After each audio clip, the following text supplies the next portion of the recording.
হ্যাঁ, তাহলে আমরা যেটা পড়বো যেটা দিয়ে শুরু করবো আজকে, সেটা বেসিক্যালি কন্ডাক্টেন্স এবং সে সংক্রান্ত জিনিসপত্র এবং ইলেকট্রোকেমিক্যাল সেল এবং অন্য সমস্ত কিছু। কিন্তু বইতে যে অর্ডারে বা সিলেবাসে যে অর্ডারে আছে, আমরা সেই অর্ডারে পড়বো না। আমরা একটু উল্টো অর্ডারে পড়বো। কেন উল্টো অর্ডারে পড়বো? কারণ এই পার্টটা দিয়ে শুরু করতে আমার একটু সুবিধা হয়, মানে আমি একটু এই অংশগুলোতে একটু আচ্ছা শোনো শোনো, এই যে হুম। হ্যালো। এই যে- দাঁড়া দাঁড়া একটু আমি ইয়ে করি, দাঁড়া দাঁড়া একটু দাঁড়া তো, আমি টেদারিংটা করে নিই, অসুবিধা হচ্ছে। কন্ডাক্টেন্সের পর কি বললে একটু বলবি, ওটা ওটা শুনতে পাইনি। মানে মানে তুই তোর সাথে আবার নতুন সে সমস্যাগুলো স্টার্ট হলো, তো তুই আগে থেকে যেন টেদারিংটা করে বসিস না। তোর তো পূর্ব অভিজ্ঞতা কারণ আছে আগে না। আমার টেদারিং করতে হয় না, তোমার সাথে ক্লাস করলেই দেখছি আনস্টেবল দেখাচ্ছে আমাকে। হুম। আমি আচ্ছা কুশিওর ঠিক সাথে আছে, ক্লাস আর করেছি, বকে লাভ কোনো নেই, টেদারিং। আর বকে লাভ নেই, তুই কর। হ্যাঁ হ্যাঁ, ঠিক আছে ঠিক আছে ঠিক আছে ঠিক আছে। হ্যাঁ, বলো বলো বলো, ওই মানে ওই কন্ডাক্টেন্সের পর কি বললে? আগে করে নে, করে বল আমাকে, হ্যাঁ হ্যাঁ, তারপর আমি বলছি। আচ্ছা ঠিক আছে দাঁড়াও। আরে এইটা শুনতে পাবো, অসুবিধা হবে না, তুমি বলো না, আমি করে নিচ্ছি, এক সেকেন্ড তো লাগবে। করে নে, করে নে। মানে তুই এত বিরক্ত করিস না, তুই আমাকে জানিস না, আমি আবার ফিল করতে পারছি আমি বিরক্ত হচ্ছি ভেতরে ভেতরে। তুই যেভাবে কাজ করিস, আমি আহ, যেভাবে কাজ করি, দুটো এক নয়, ঠিক আছে? তুই তোর মতো করে কর, আমি করছি।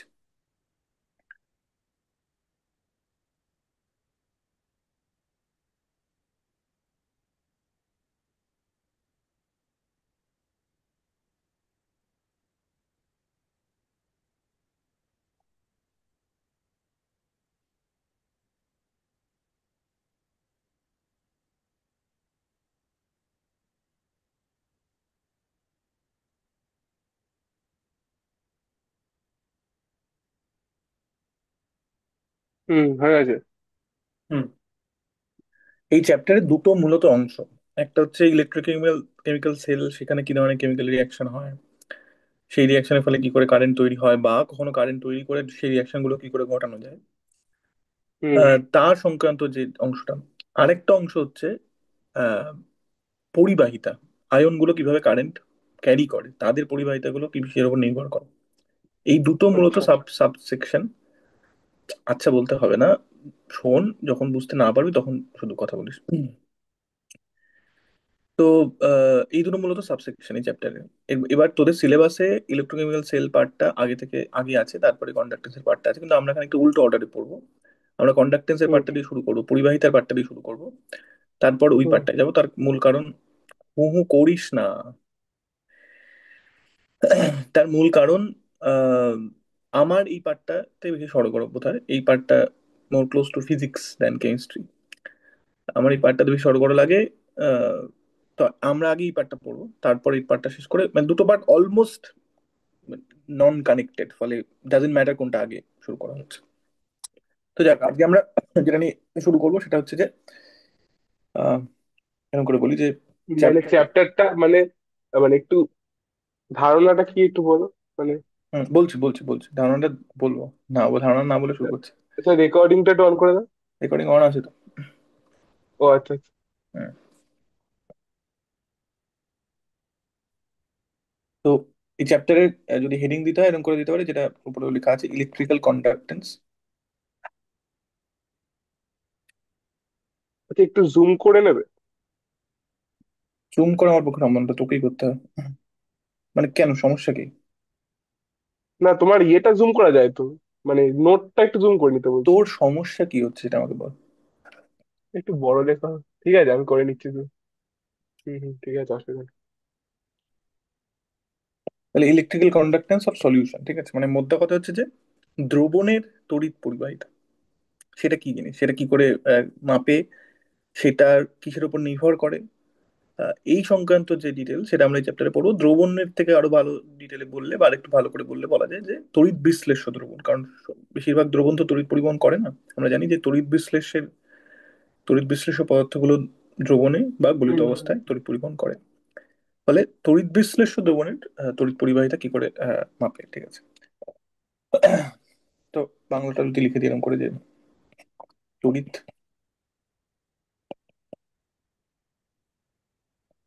বিশ্লেষ্য দ্রবণের পরিবাহিতা।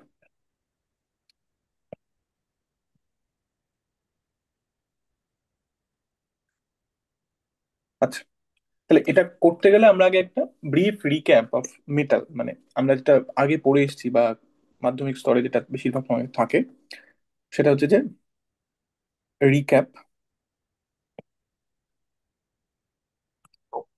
Of metallic conductance. আমি ইংলিশে লিখছি, কোথাও সমস্যা হলে বলি তখন বাংলা বলবো, বাট বাই ডিফল্ট আমি ইংলিশে লিখছি। মানে মেটালিক কন্ডাক্ট্যান্স বলতে কি বোঝাচ্ছে? ধাতব কন্ডাক্টেন্স অফ রোধ? মেটাল, এরকম করে বলি, মানে কন্ডাক্টেন্স অফ মেটালস। পরিবাহিত, ধাতব পরিবাহিতা। হুম হুম। আচ্ছা আচ্ছা, বুঝতে পেরেছি। ঠিক আছে। আচ্ছা, তাহলে ধাতুর ক্ষেত্রে আমরা কি দেখেছি?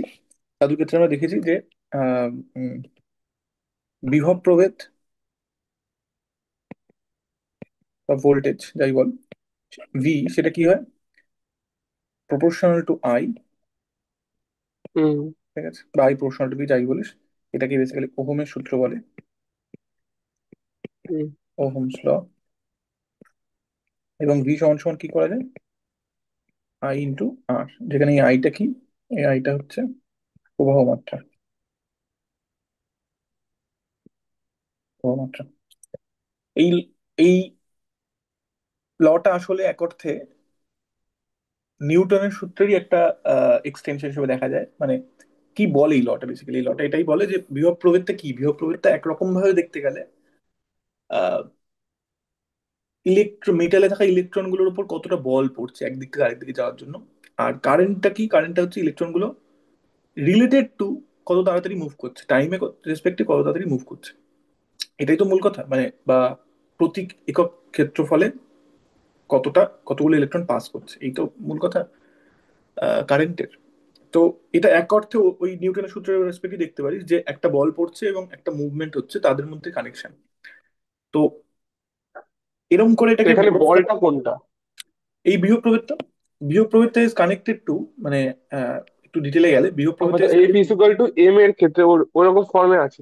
কাইন্ড অফ, না ওরকম ফর্মে না, বাট ওটারই একটা এক্সটেনশন ভাবতে পারিস।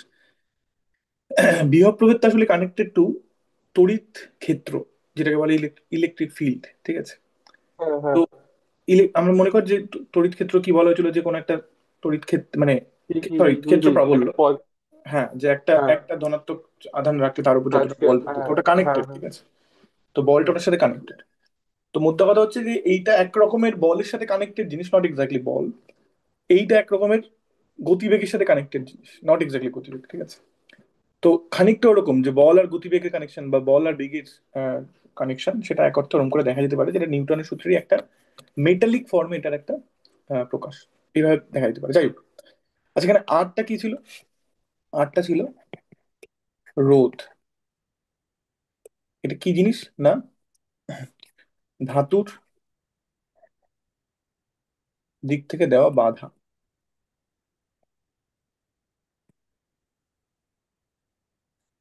দেওয়া বাধা কিসের না, ইলেকট্রন পরিবহনে। ধাতুর মধ্যে যে ইলেকট্রন পরিবাহিত হচ্ছে, ধাতু সেই ইলেকট্রন পরিবহনটাকে বাধা দেওয়ার চেষ্টা করছে, সেইটা আমরা যেভাবে কোয়ান্টিফাই করি সেটা হচ্ছে রোধ বা রেজিস্ট্যান্স বলে এটাকে, আচ্ছা বা ইংলিশটা লিখে দিই রেজিস্ট্যান্স। আচ্ছা, বলছি যদি বাধাটা না দিত তাহলে কি অসুবিধা হতো? বাধা না দিলে কোনো অসুবিধা হতো না, দারুণ সুবিধা হতো আর কি।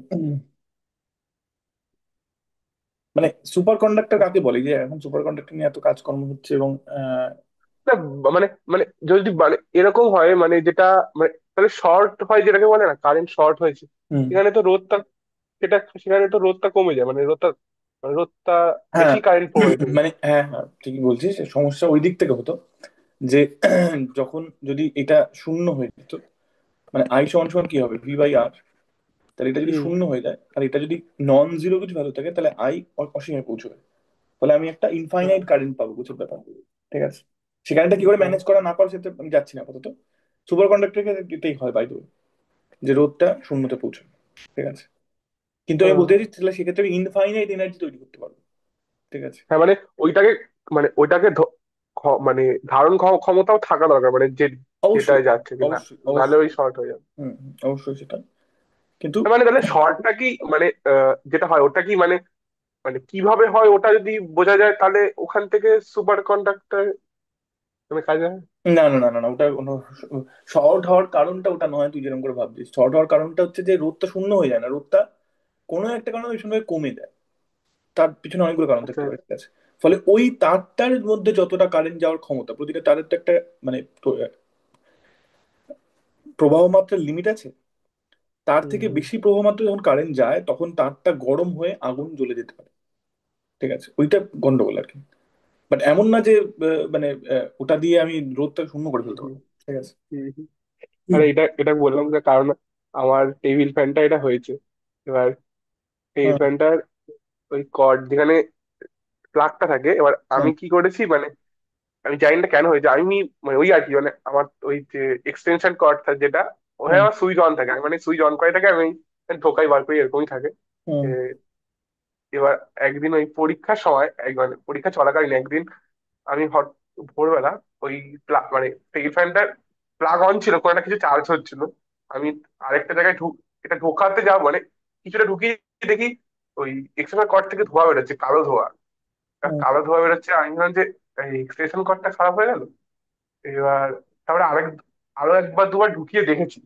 তারপর দেখি যে ওই ফ্যানের ফ্যানের যে প্লাগের কর্ড মানে ফ্যানের যে প্লাগের জয়েন্ট যে ওই হুম সরু তার এসে যেখান থেকে দুটো হয় ওই জয়েন্টের ওখান থেকে ইয়ে হচ্ছে কি বলে মানে খুব বেশি স্পার্কিং হচ্ছে।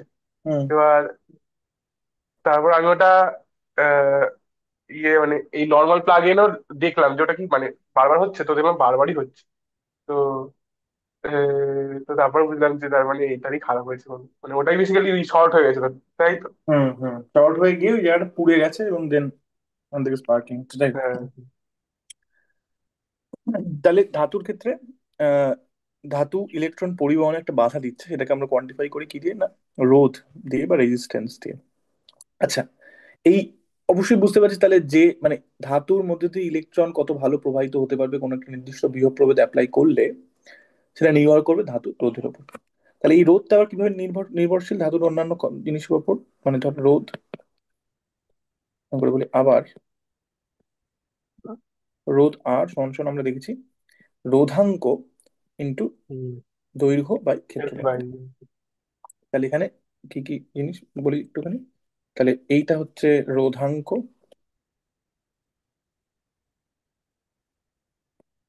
বা এটাকে বলে রেজিস্টিভিটি, রেজিস্টিভিটি। আচ্ছা, আর এলটা কি? এলটা হচ্ছে লেন্থ লেন্থ অফ ওয়্যার মানে ওয়্যার বা যে কোনো কিছু একটা। Length of the wire. আর এটা কি? এটা হচ্ছে cross area sectional, of the প্রস্থ হচ্ছে যে এরিয়া। ক্ষেত্রফল, ক্রস সেকশনাল এরিয়া,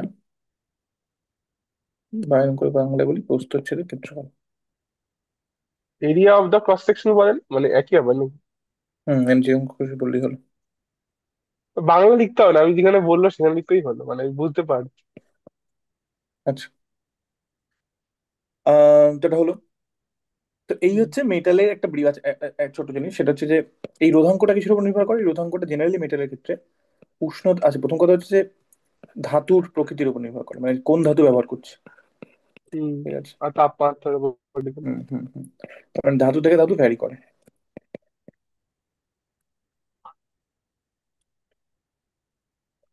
করে। আর দু নম্বর কি? 2 নম্বর হচ্ছে তাপমাত্রা বা উষ্ণতার উপর নির্ভর করে, ঠিক আছে? এবং এখানে গুরুত্বপূর্ণ যেটা ফ্যাক্টর সেটা হচ্ছে যে এই রোধাঙ্কটা কিন্তু, আমি ধর তামার তার নিয়ে করছি, তামার তারের দৈর্ঘ্য পাল্টাচ্ছি বা প্রস্থচ্ছেদের ক্ষেত্রফল পাল্টাচ্ছি, একটা মোটা তার একটা সরু তার, রোধাঙ্কের কোনো বদল ঘটবে না কিন্তু যতক্ষণ না টেম্পারেচার ফিক্স হুম আছে। হুম তাহলে তামার হুম জন্য হুম রোধাঙ্ক হুম ফিক্সড, ঠিক আছে? ওটা কোনো বদল ঘটবে না। তাহলে এটা কিন্তু এল বা এর উপর নির্ভর করে না, খেয়াল রাখতে হবে এটা। হুম, হুম। এটা কিন্তু মানে যেটা নর্মাল ওই ইয়ের ক্ষেত্রে মানে সবকিছুর ক্ষেত্রেই তো হয় মানে ওই আর কি মানে ওটা কি বলে জানো মানে যেটা ওই এর সাথে জড়িত তাদের উপর ডিপেন্ড করে না, যেটা একদম ওই একদম বয়েলস একদম। বা হুম ওই হুম সাথে থেকে বাইরে যেগুলো আছে সেগুলো। হুম হুম। আচ্ছা, তা এই হচ্ছে মূল ব্যাপার। এইবার আমরা এটা এটা হচ্ছে ব্রিফ রিক্যাপ হয়ে গেল যে মেটালের যে কন্ডাক্টেন্সটা বা তড়িৎ পরিবাহিতা কিসের উপর নির্ভর করে, তড়িৎ পরিবাহিতা বাধা কিসের উপর নির্ভর করে, বা যেটাকে রোধ বলি আমরা। এবার আমরা আসি conductance of electrolytic solution. Electrolytic solution. আচ্ছা, প্রথমেই ভাবা দরকার যে পার্থক্য কোথায়, বেসিক পার্থক্যটা কোথায়, ঠিক আছে, মানে ফিজিক্যালি বেসিক পার্থক্যটা কোথায় যদি এরকম করে ভাবি। তাহলে কন্ট্রাস্ট, কন্ট্রাস্ট বলতে বলতে চাইছি যে ধাতুর ক্ষেত্রে তড়িৎ পরিবহন আর দ্রবণের ক্ষেত্রে তড়িৎ পরিবহন, এদের মধ্যে বেসিক পার্থক্যটা কোথায় আছে। তার এক নম্বর তো জেনারেলি লিকুইড, জেনারেলি মানে ফ্লুইড। অবস্থায় একটা পার্থক্য আছে। জেনারেলি ফ্লুইড, ঠিক আছে। তাহলে অবস্থা একটা পার্থক্য করবো, অবস্থার পার্থক্য। ফলে বুঝতেই পারছি অবস্থার পার্থক্যের জন্য যা যা হতে পারে, যে মেটালকে আমি ক্যারি করতে পারি যত সহজে বা যেরকম করে নিয়ে যেতে পারি, সেটার ক্ষেত্রে হবে না। মানে আমাকে ওকে একটা পাত্রে রাখতে হবে, সেই পাত্রের একটা রোল থাকবে, সেই পাত্রের আকার আকৃতিরও রোল থাকতে পারে, ঠিক আছে।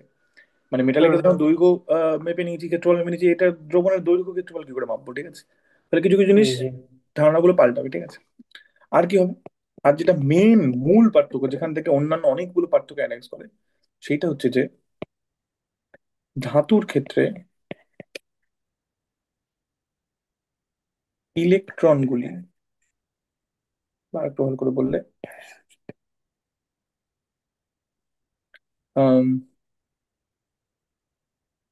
ভ্যালেন্স ইলেকট্রনগুলি, ঠিক আছে, তার যোজ্যতা কক্ষের যে ইলেকট্রনগুলি তড়িৎ পরিবহন করে,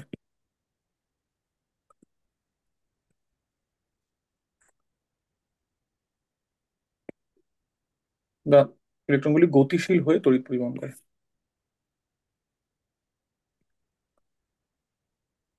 গুলি গতির কারণে। গুলি গতিশীল। ও গতির- আচ্ছা আচ্ছা। এটাই দ্রবণের ক্ষেত্রে কি হয় বল, মনে আছে? যৌনের ক্ষেত্রে আয়ন পরিবহন করে। হুম। তাহলে দ্রবণের ক্ষেত্রে আয়নগুলি, বা আর ভালো করে বলা তড়িৎ বিশ্লেষক দ্রবণের ক্ষেত্রে এরকম করে, ঠিক না? হুম। তড়িৎ বিশ্লেষের, তড়িৎ বিশ্লেষ্য দ্রবণের ক্ষেত্রে আয়নগুলি গতিশীল হয়ে তড়িৎ পরিবহন করে, এইটাই হচ্ছে মেইন ডিফারেন্স মেটালে তড়িৎ পরিবহন আর দ্রবণে তড়িৎ পরিবহনের মধ্যে মেইন ডিফারেন্স এটাই, এবং এখান থেকেই বাদ বাকি অনেকগুলো ডিফারেন্স অ্যারাইজ করে, ঠিক আছে। এর ফলস্বরূপ কি হতে পারে যদি এরকম করে ভাবি,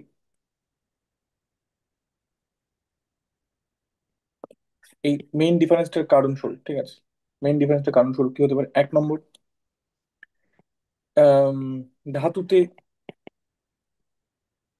ইলেকট্রনের গতিপথ ফিক্সড, ধাতুর বাইরে তো সে যেতে পারবে না, একটা সরু জায়গার মধ্যে থেকে সে সবসময় মুভ করবে, ঠিক আছে। Whereas দ্রবণে কি হবে, দ্রবণে আয়নগুলি একটি আয়তনের মধ্যে দিয়ে, বা একটি বড় আয়তনের মধ্যে দিয়ে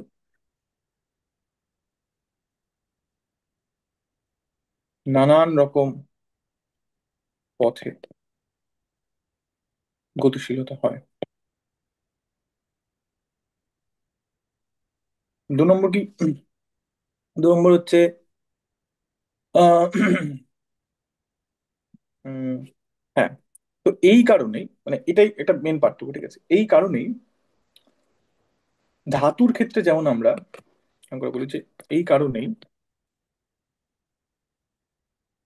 ধাতুর ক্ষেত্রে যেমন আমরা মাপি যে ধাতু কতটা বাধা দিচ্ছে তড়িৎ পরিবহনে, দ্রবণের ক্ষেত্রে আমরা ঠিক উল্টোটা মাপি। কারণ এক্ষেত্রে বাধাটা গুরুত্বপূর্ণ না, এক্ষেত্রে আয়নের গতিশীলতাটা গুরুত্বপূর্ণ, তাই আমরা মাপি আয়নগুলো কত ভালো গতিশীল হতে পারছে বা কত ভালো প্রবাহিত হতে পারছে।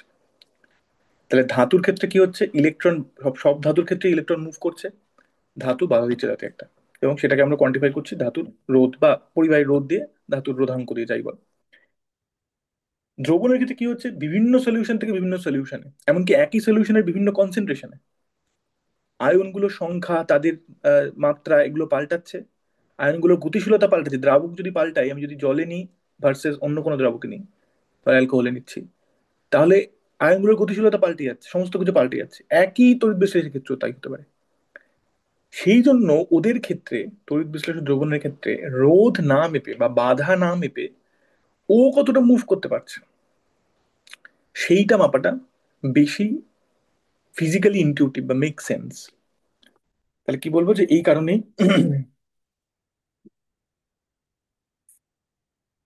দ্রবণের ক্ষেত্রে বা তড়িৎ বিশ্লেষণ দ্রবণের ক্ষেত্রে, বোঝাতে পারলাম না, বোঝাতে পারলাম না। হুম হুম। তড়িৎ বিশ্লেষ্য দ্রবণের ক্ষেত্রে একই তড়িৎ বিশ্লেষ্যের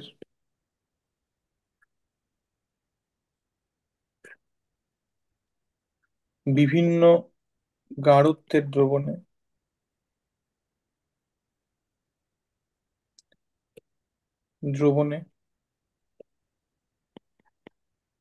বিভিন্ন রকম বা, আচ্ছা আচ্ছা আচ্ছা আচ্ছা, এরকম করে বলি, একই তড়িৎ বিশ্লেষ্যের গাঢ়ত্ব পরিবর্তনে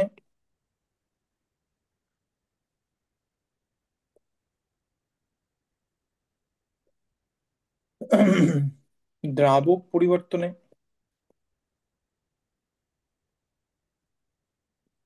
এমনকি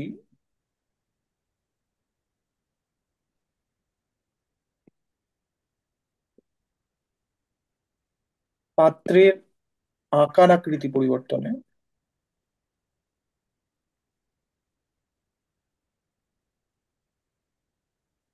তড়িৎ পরিবহন মানে ক্ষমতা। পাত্রের আকার আকৃতি পরিবর্তন মানে আয়তন পরিবর্তন হবে নাকি? নট এক্স্যাক্টলি, আমরা দেখবো কি করে সেটা, মানে এখন তো ভাষা ভাষা বলছি, আমরা পরে দেখবো কিভাবে সেটা হয়। মানে এক্স্যাক্টলি কিসের উপর নির্ভর করে, মানে ওখানেও একটা লেন্থ আর এরিয়ার কনসেপ্ট আছে, তো সেটা আমরা যখন যাবো তখন দেখবো। তড়িৎ পরিবহন ক্ষমতা বদলে যায়, তাই তড়িৎ পরিবহন ক্ষমতাটা কি দিয়ে ডিফাইন করে, মানে আসতে পরে আসতে দেখবো। আসতে আসতে হ্যাঁ, তাই দ্রবণের ক্ষেত্রে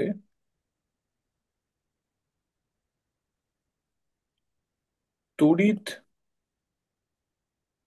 পরিবহনে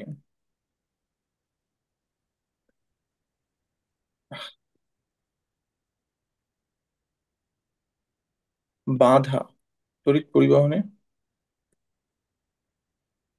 বাধা না মেপে আয়নগুলির দ্বারা,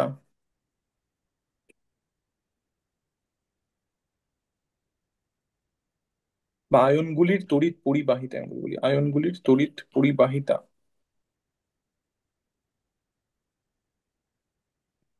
মাপা বেশি, কি বলবো বাংলা ওটাকে, তাৎপর্যপূর্ণ আমি বলবো। উম, উম, মানে মানে ফিজিক্যাল একরকম সেন্সে করে, বেশি, ঠিক আছে। একরকম করে তো সেটাই মানে, মানে আয়নগুলি কতটা সহজে তড়িৎ পরিবহন করবে তার মানেই তো এটা যে আয়নগুলি বাধাটা দিয়ে কম, কতটা একদম বাধা। একদম। আমরা হ্যাঁ। দেখবো যে, তড়িৎ পরিবহনে বাধা আর তড়িৎ পরিবাহিতা দুটো কানেক্টেড জিনিস, ঠিক আছে, এক্ষুনি দেখবো আমরা। কিন্তু আমি জাস্ট এটা এই জন্য এত কিছু কথা বলছি যে কেন মেটালের ক্ষেত্রে আমরা সবসময় রোধ, রোধাঙ্ক এগুলো নিয়ে ইন্টারেস্টেড থাকি। আর একটু বাদেই আমরা এই চ্যাপ্টারে পড়তে গিয়ে দেখবো যে আমরা এইখানে এগুলো নিয়ে কথাই বলছি না, এখানে আমরা কথা বলছি পরিবাহিতা বা পরিবাহিতাঙ্ক, সেটাকে একটা নাম আছে, কি বলবো, সেইটা কেন, সেইটা এস্টাবলিশ করতে পারার জন্য আমি এতগুলো কথা বললাম, যে বেসিক পার্থক্যটা আসলে কোথায়, ঠিক আছে। এগুলো না বললেও ধাতুর বুঝে ক্ষেত্রেও তো পরিবাহিতাঙ্ক আছে। হ্যাঁ হ্যাঁ। ধাতুর ক্ষেত্রেও মানে ধাতুর ক্ষেত্রে কি পরিবাহিতাঙ্ক থেকে রোধাঙ্কটা বেশি গুরুত্বপূর্ণ? না না না, দুটো কানেক্টেড জিনিস, আবারও বলছি, আমরা যখন দেখবো। কিন্তু আমি বলছি কেন কনভেনশন এটা, যে ধাতুর ক্ষেত্রে রোধ রোধাঙ্কর ইউজটা বেশি ওই সেক্টরটায়, কিন্তু দ্রবণের ক্ষেত্রে যদিও দুটো কানেক্টেড, কিন্তু এখানে পরিবাহিতাঙ্কের কনসেপ্টটা বেশি, বা বেশি প্রিভ্যালেন্ট, বেশি ইউজ করা হয় কেন, সেইটা বোঝাতে, আচ্ছা। তার পিছনের ব্যাকগ্রাউন্ডে বোঝাতে এই ফিজিক্যাল আইডিয়াটা দিল, ঠিক আছে। অবশ্যই এখানে একটা ঠিক আছে। কনভেনশনের ব্যাপারও আছে, ঠিক আছে, অলসো কনভেনশন থিং, মানে দ্রবণের পরিবাহিতা স্টাডি প্রথম থেকে এরকম করে করা হয়। পরিবাহিতা স্টাডি এই অ্যাপ্রোচেই করা হতো।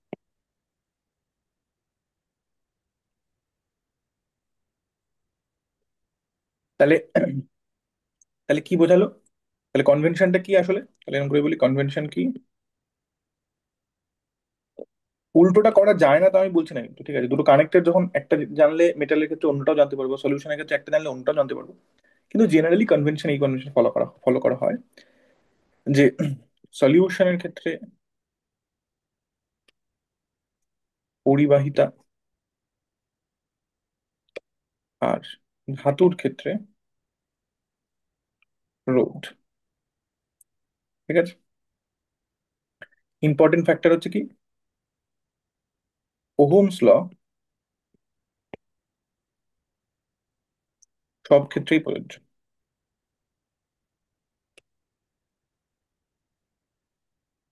বোঝা গেল? ওহমস ল প্রযোজ্য, হুম মিটে গেল। তাহলে এই হচ্ছে বেসিক ধারণাটা দেওয়া গেল। আচ্ছা, এবার প্রশ্ন হচ্ছে যে তাহলে কন্ডাক্টেন্সটা কি, মানে মানে রাদার পরিবাহিতাটা কি? ঠিক আছে, কন্ডাক্টেন্স বলে ঠিক না, হুম। যাক, পরিবাহিতা ব্যাপারটা কি? ঠিক আছে, তাহলে আমি করে বলি পরিবাহিতা কন্ডাক্টিভিটি। আর পরিবাহিতা বা কন্ডাক্টিভিটি কি ব্যাপার? পরিবাহিতা কিছুই না, জাস্ট রোধের অনুন্নত। হুম ঠিক আছে, তাহলে কন্ডাক্টিভিটি হুম এল সেটা কি হবে? Just 1/r। তাহলে এমন কোনো কোনো মানে হুম। সম্পর্ক আছে শুধু না, ডিরেক্ট সম্পর্ক, জাস্ট ওটা আরটাকে উল্টে দিলেই এল পেয়ে যাবো। ঠিক আছে, তাহলে বুঝতেই পারছি যে রোধ যত কমবে পরিবাহিতা তত বাড়বে, বা রোধ যত বাড়বে পরিবাহিতা তত কমবে। জাস্ট একটা উল্টো জিনিস ভাব। সহানুপাতি। হ্যাঁ। সমানুপাতিক? কি বলছিস? সহানুপাতি মানে সমানুপাতিক এটা?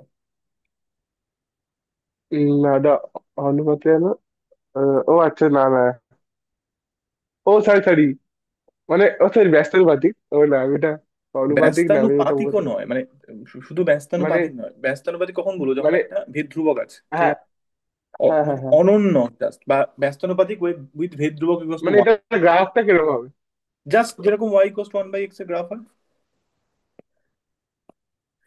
হ্যাঁ, মানে তাহলে তো ব্যস্তানুপাতিকও তো বলে নাকি, ওরে কি বলে? ব্যস্তানুপাতিক বলা যায়, কিন্তু এটা আরো স্পেশাল, ব্যস্তানুপাতিক উইথ ভেদ ধ্রুবক equals to one, proportionally constant equals to হ্যাঁ ওয়ান। হ্যাঁ ঠিক আছে, গ্রাফটা হ্যাঁ। এরকমই হবে অবশ্যই। যাই হোক, তাহলে বোঝা গেল পরিবাহিতার এটা কি কিছু আলাদা নয়। তাহলে বুঝতেই পারছি কারো ক্ষেত্রে রোধ জানা মানে পরিবাহিতা জানা মানে ইজি। ঠিক আছে, কোনো ব্যাপারই না। কিন্তু জেনারেলি আমরা মেটালের ক্ষেত্রে রোধ দিয়ে কাজ চালাই, আর দ্রবণের ক্ষেত্রে পরিবাহিতা দিয়ে কাজ চালাই। তার বেসিক ফিজিক্যাল ইনটিউশনটা ব্যাকগ্রাউন্ডে সেটা আমি বলে দিলাম। আচ্ছা, এবার প্রশ্ন হচ্ছে যে এর ইউনিট কি? ইউনিট কি এল দিয়ে ডিফাইন করে কন্ডাক্টিভিটিকে? জেনারেলি? ঠিক আছে। আচ্ছা। আচ্ছা, তাহলে ওহমের সূত্রটা কিরকম ভাবে প্রযোজ্য হবে? ওহমস লটা কিরকম দেখতে হবে? V equals to 1/L into I, কারণ ওখানে আর ছিল। ঠিক আছে, তাহলে হুম আর মানে 1/L, তাহলে 1/L হয়ে গেল। হুম আচ্ছা, একক কি? আচ্ছা, এককের ক্ষেত্রে খুব বেশি চিন্তা ভাবনা করেনি। ঠিক আছে, তাহলে আর এর একক কি? জেনারেলি ওহম, তাই তো? বা হ্যাঁ, এটাকে এটাকে আমরা আমি কিভাবে গামা, এই সরি, সিগমা উল্টে দিয়ে, ওমেগা দিয়ে উল্টে লিখি। লেখে না সিগমাটা? না, সিগমা না, ওমে ওমেগা। ওমেগা। ঠিক আছে, ক্যাপিটাল ওমেগা কিন্তু খেয়াল রাখতে হবে, স্মল ওমেগা এরকম দেখতে হয়। ঠিক আছে, যাই হোক, ওমেগা এদের কিরকম, ক্যাপিটাল ওমেগা কে এরকম? এই তো লিখলাম তো এখানে, এটা ক্যাপিটাল ওমেগা। ওমেগা। একটু যত জানি আমি। এটা না রোদ। ও আচ্ছা, তুমি কন্ডাক্টিভিটি। আচ্ছা ঠিক আছে, তুমি বল বল বল। আমি এককের ঠিক কথা আছে বলছি, ঠিক আছে। একক একক। হ্যাঁ হ্যাঁ, আমি ভাবছি কন্ডাক্টিভিটি একক এটা লিখলি, হ্যাঁ, ঠিক আছে ঠিক আছে। আচ্ছা, তাহলে তাহলে কন্ডাক্টিভিটির একক কি হবে, বা পরিবাহিতার একক কি হবে? Ohm to the power sigma. -1। ঠিক ও আছে, আচ্ছা। Ohm to the power -1, as হ্যাঁ। সিম্পল অ্যাজ দ্যাট, জাস্ট একের উল্টোটা। ঠিক আছে, এইটাকেই সিজিএস এ, এই একই এককটাকে সিজিএস এ বলে মো। যেটা আর কিছুই না, হ্যাঁ হ্যাঁ হ্যাঁ, জাস্ট এম উল্টো করে এইট। দিয়েছে। ঠিক আছে। হ্যাঁ হ্যাঁ। আর এসআই থেকে বলে, আমি চার্জে বসিয়ে নিই একটু। এসআই থেকে বলে সিমেন্স।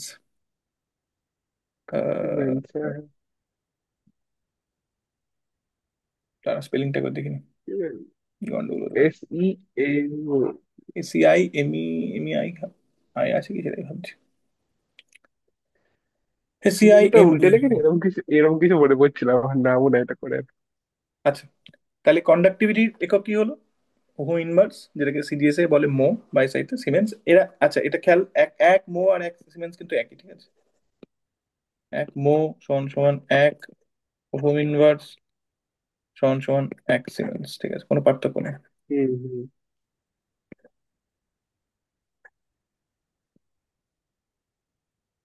এটা গেল। তাহলে এগুলো জেনে হুম। গেলাম। আচ্ছা, ডাইমেনশন কি করে বার করে? হ্যাঁ। মোহর সাইনটা এটা উল্টে লিখে নাকি? মানে না না না, ওরকম উল্টো লেখে না। উল্টো লেখে না কিন্তু সাইন, সাইন এরকম করে লেখে কিন্তু, ঠিক আছে। সাইন অনেক সময় যদি সাইন লিখতে হয় তাহলে এরকম করে লিখতে হবে, ঠিক আছে। ও বুঝতে পারছো? আচ্ছা, কিরকম করে লিখতে হবে একবার? ও আচ্ছা আচ্ছা ঠিক আছে, আচ্ছা ঠিক আরে আছে। ওটা ইনভার্স করে ঠিক লিখতে আছে। হবে হ্যাঁ। আচ্ছা আচ্ছা। হ্যাঁ হ্যাঁ। তাহলে ডাইমেনশন কি করে পাবো? ডাইমেনশন তার আগে রোধের ডাইমেনশন কি হবে? আচ্ছা, রোধ হচ্ছে কি আমি দেখেছি, রোধ হচ্ছে ভি বাই আই, ঠিক আছে। তাহলে ডাইমেনশন হ্যাঁ রোধ কি হবে? Dimension of V by dimension of I. আর আচ্ছা, দেখা যাক হ্যাঁ। ডাইমেনশন অফ ভি আর ডাইমেনশন অফ আই কি। আচ্ছা, ডাইমেনশন অফ আর আই। আচ্ছা। হুম, বল। না ঠিক আছে, আর সব I, dimension of I Q by T. Just I, ঠিক আছে।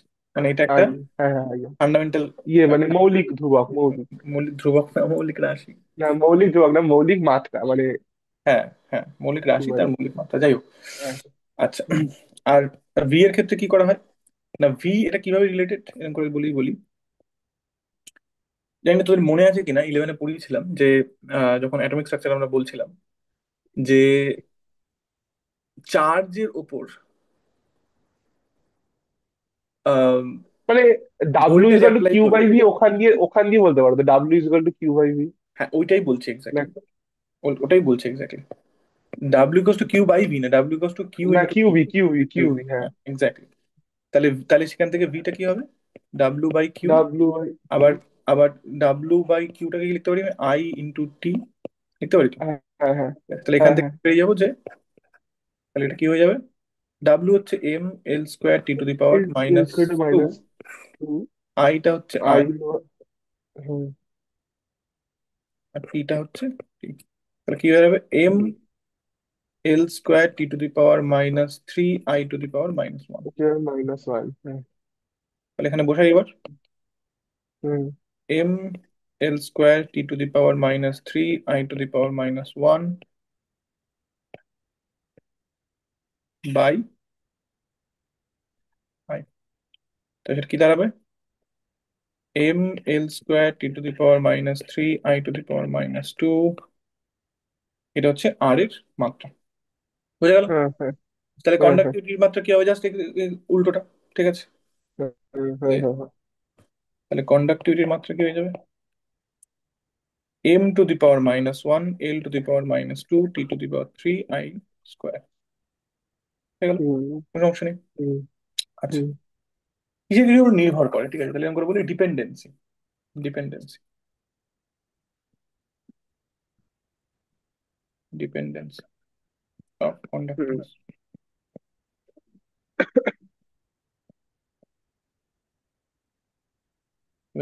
জল খানি। হুম হুম হুম হুম। তাহলে প্রথম কথা হচ্ছে আয়নগুলোর গতিবেগের উপর নির্ভর করে, আয়নগুলির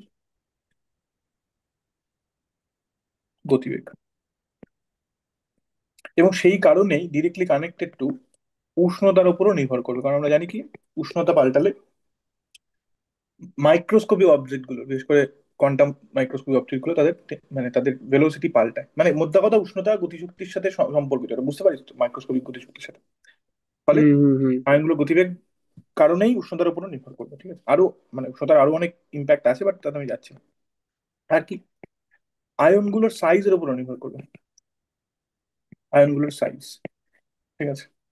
সাইজও খানিকটা গতিবেগের সাথে কানেক্টেড, কিন্তু সাইজেরও আরো কিছু ইম্প্যাক্ট আছে। যেমন যদি সাইজ বড় হয় তাহলে ধাক্কাধাক্কি হওয়ার সম্ভাবনা বেশি, ঠিক আছে?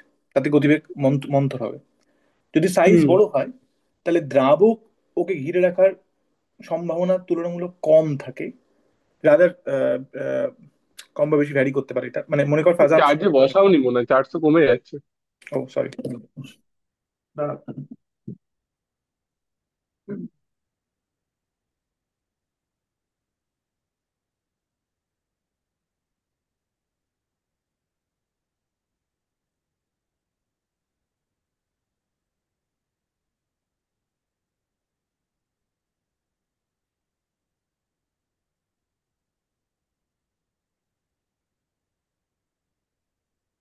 হুম।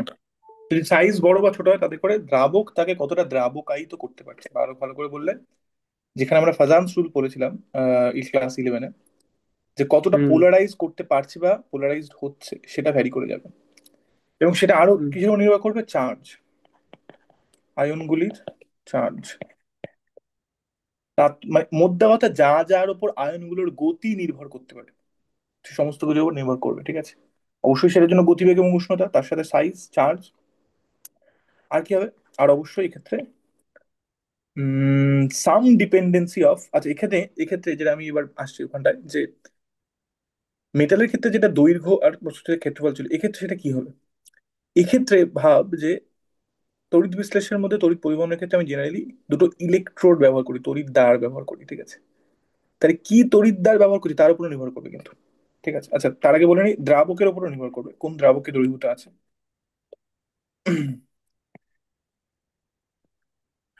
আর কি এসব নির্ভর করবে? তড়িৎ দ্বার, তড়িৎ দ্বারের প্রকৃতি ও সাইজ অ্যান্ড শেপ। বোঝা গেল না? বোঝা গেল না? হুম। হুম। তাহলে এক্ষেত্রে ভ্যারিয়েশনটা অনেক বেশি কিন্তু। আচ্ছা আরেকটা, সরি, আরেকটা জিনিস, সেটা হচ্ছে যে ঘনত্বের উপর নির্ভর করবে। Sorry, এটাকে নিচে নামিয়ে ওখানে লিখি। আচ্ছা, দাঁড়া, এটাকে নিচে নাও। আয়ন ঘনত্ব। আচ্ছা, কিছু মিস করলাম না? না, ঠিক আছে। আর কি বললাম? তড়িৎদ্বারের প্রকৃতি ও সাইজ অ্যান্ড শেপ, মানে কোন জিনিসের তৈরি তড়িৎদ্বার তা সেটা কিরকম দেখতে। তাহলে বুঝতে পারছি মেটালের ক্ষেত্রে এই ক্ষেত্রে ভ্যারিয়েশনটা অনেক অনেক বেশি, ঠিক আছে? কারণ যেটা বললাম, যেহেতু আয়ন কন্ডাক্ট করছে, সমস্ত মেটালেই ইলেকট্রন কন্ডাক্ট করছিল, এখানে দ্রবণ থেকে হুম। দ্রবণে আয়ন বদলাচ্ছে, তাদের কনসেন্ট্রেশন বদলাচ্ছে, অন্য সমস্ত কিছু বদলাচ্ছে, সেই কারণে হুম। এতগুলো হুম। ভ্যারিয়েশন হুম। চলে আসছে, ঠিক আছে? আচ্ছা, তাহলে এই ক্ষেত্রে, আচ্ছা এখানে যা ছোট একটা টার্ম বলে রাখি, এই তড়িৎদ্বারের প্রকৃতি, সাইজ অ্যান্ড শেপ, এই এই সাইজ অ্যান্ড শেপটাকে ইনক্লুড হুম। করে একটা নতুন কনস্ট্যান্ট বানানো হয়, যেটাকে বলে সেল কনস্ট্যান্ট। আমি এটা একটু পরেই বলছি, বাট নামটা তো এখন বলে রাখছি, ঠিক আছে? এই দুটোর ইম্প্যাক্টটাকে একটা ভ্যালুতে কোয়ান্টিফাই করতে, ঠিক আছে? এরকম করে বলি, হুম। Quantified by hmm. Cell constant, ঠিক আছে? যাই হোক, পরে বলছি সেল কনস্ট্যান্টটা কি জিনিস।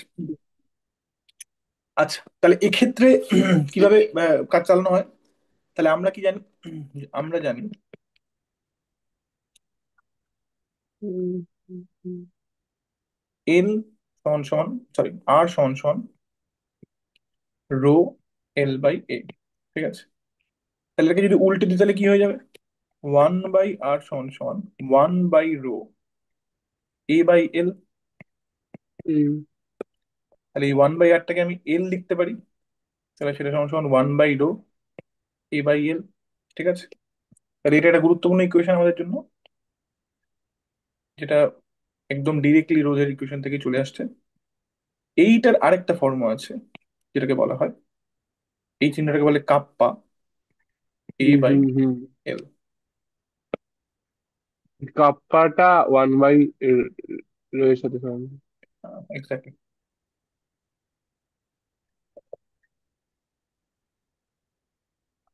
তাহলে যেখানে কাপ্পাটা কি জিনিস? যেখানে কাপ্পাটা হচ্ছে 1/ρ। ঠিক কাপ- আছে, কাপ্পাটাই পরিবাহী তাঙ্ক, তাই তো? পরিবাহিতাঙ্ক। এক্স্যাক্টলি, তাহলে এটাকে বলা হয় আহ এইটাকে বলা হয় রোধাঙ্ক। এইটাকে পরিবাহিতাঙ্ক বলা হয় না, এটাকে বলা হয় আপেক্ষিক পরিবাহিতা। আচ্ছা। আপেক্ষিক পরিবাহিতা, ঠিক আছে। ইংলিশে বলে স্পেসিফিক কন্ডাক্টেন্স।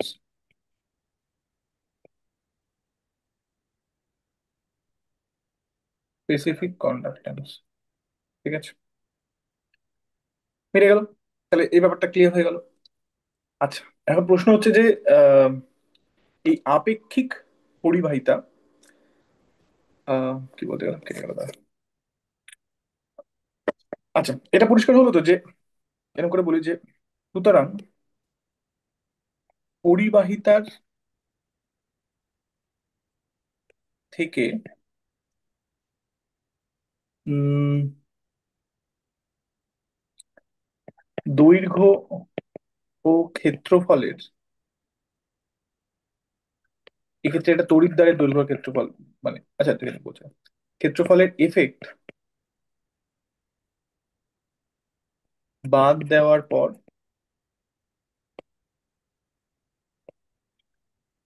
আপেক্ষিক পরিবাহিতা পাই। ঠিক আছে, পরিবাহিতা। না মানে দুটো একক করলে বলে দিতে মানে ওটা বললে, ওটা বললে ভালো। হুম, সে আসছি, আপেক্ষিক পরিবাহিতা পাই, ঠিক আছে। তাহলে এটা বুঝতে পারছি, সুতরাং কাপ্পা ওই সমস্ত কিছুর উপর নির্ভর করবে,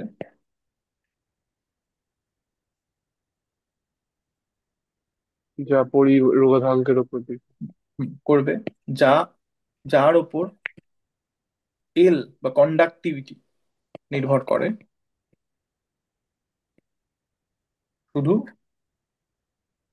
তড়িৎদ্বারের, বা এরকম করে বলি কোষের। কোষ কোনটাকে বলে না, বেসিক্যালি যেটার মধ্যে এই পুরো জিনিসটা করা হয় ওটাকে তড়িৎ কোষ বলে, আমি একটু পরেই বলছি। শুধু কোষের এ ও এল ছাড়া। কি বলতে চাইছি দেখ, মনে করে দেখ যে আর সমান সমান rho into L by A, আর এর যে দৈর্ঘ্য এবং ক্ষেত্রফলের উপর নির্ভরশীল সেটা আমি আলাদা করে বার করে নিয়েছি, স্পেসিফিক্যালি লিখে দিয়েছি এক্সপ্লিসিটলি। তাহলে এইটা শুধুমাত্র এই কনস্ট্যান্টটা শুধুমাত্র তার উপর নির্ভর করবে, এইগুলো বাদে আর আর আর আর যা যা জিনিসের উপর নির্ভর করে। তার হুম বললাম যে হুম। রোধ কিসের উপর নির্ভর করে, তাপমাত্রা, দৈর্ঘ্য, প্রস্থচ্ছেদের ক্ষেত্রফল। দৈর্ঘ্য প্রস্থচ্ছেদের ক্ষেত্রফলটা আমি এখানে নিয়ে নিচ্ছি, তাহলে এইটা শুধুমাত্র তাপমাত্রার উপর নির্ভর করবে। একই রকম ভাবে তাহলে এখানে কাপ্পাটা কিসের উপর নির্ভর করবে, এল যা যার উপর নির্ভর করে তার তার উপর নির্ভর করবে, এইটা আর এটা বাদে। বুঝতে পারছিস না, বুঝতে পারছিস না? হ্যাঁ হ্যাঁ বুঝেছি। বেশ। এই যে এ এর আর এল, মানে এ এবং মানে দৈর্ঘ্য ক্ষেত্রফলের উপর যে নির্ভরশীলতা, সেইটাকেই বলা হয় কোষ ধ্রুবক। ঠিক আছে, এরকম করে বলি কোষ ধ্রুবক। আচ্ছা, দাঁড়া, ঠিক করে নে, কেমন হবে বলবো। ঠিক আছে, বলে কোষ ধ্রুবক।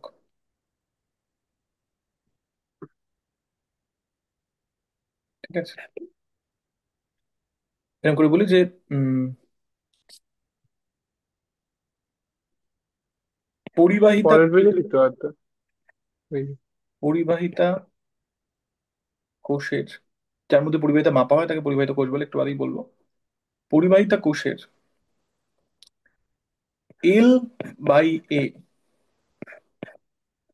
এর মানকে কোষ ধ্রুবক বলে। কোষ ধ্রুবক বলে, যার একক কি হবে বুঝতে পারছি, এল বাই এ, সুতরাং একক হচ্ছে সেন্টিমিটার ইনভার্স বা মিটার ইনভার্স। ঠিক আছে, আর মাত্রা কি হবে, L⁻⁻⁻⁻। নিচে ক্ষেত্রফল আছে, উপরে দৈর্ঘ্য আছে। বোঝা যাচ্ছে তো না, বোঝা যাচ্ছে না? নিচে হুম হুম ক্ষেত্রফল, উপরে হুম দৈর্ঘ্য। হুম পরিষ্কার? হুম। আচ্ছা, এই কোষ নিয়ে এত কথা বলছি, এই কোষ ব্যাপারটা কি সেটা একটু দেখিয়ে দেওয়া ব্যাপার। তাহলে পরিবাহিত কোষ জিনিসটা কি,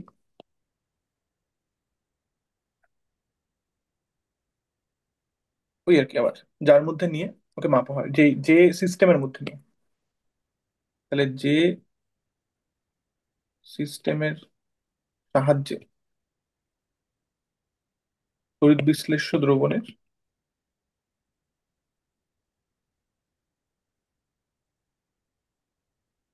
পরিবাহিতা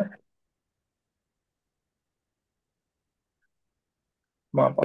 কিরকম দেখতে সেটা একটু ছবি দেখালে খানিকটা পরিষ্কার হবে।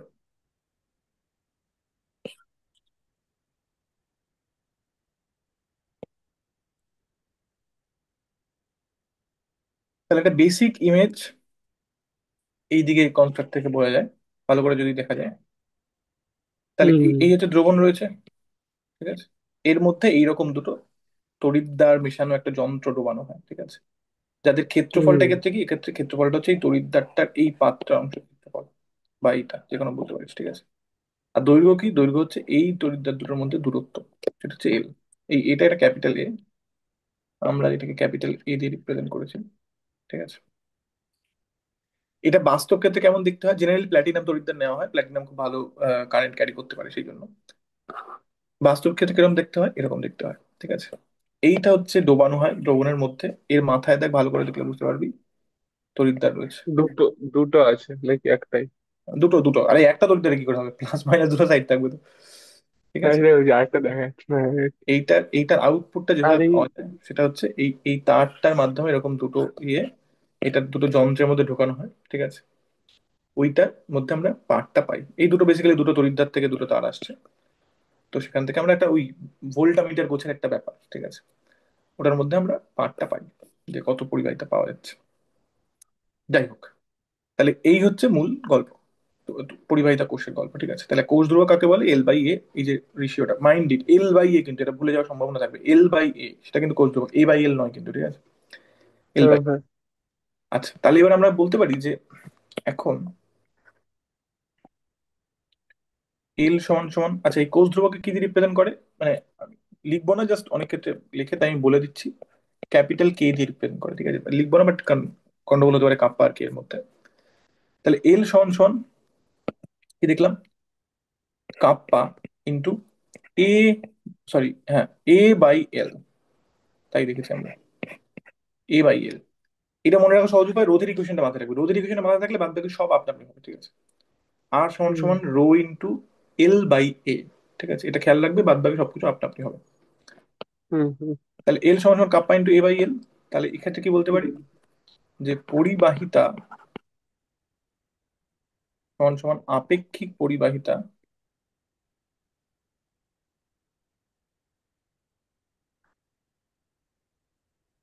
ইন্টু, বা উল্টো অফ কোষ ধ্রুবক। হুম, কারণ এখানে এ বাই এল আছে কিন্তু, ঠিক আছে। বা এরকম করে বলা হ্যাঁ। যায় যে আপেক্ষিক পরিবাহিতা, করে লেখা যাক,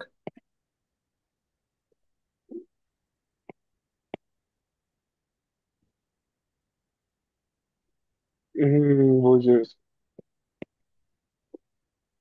সমান সমান পরিবাহিতা ইন্টু কোষ ধ্রুবক। এটা ইম্পর্টেন্ট ইকুয়েশন আমাদের জন্য, ঠিক আছে।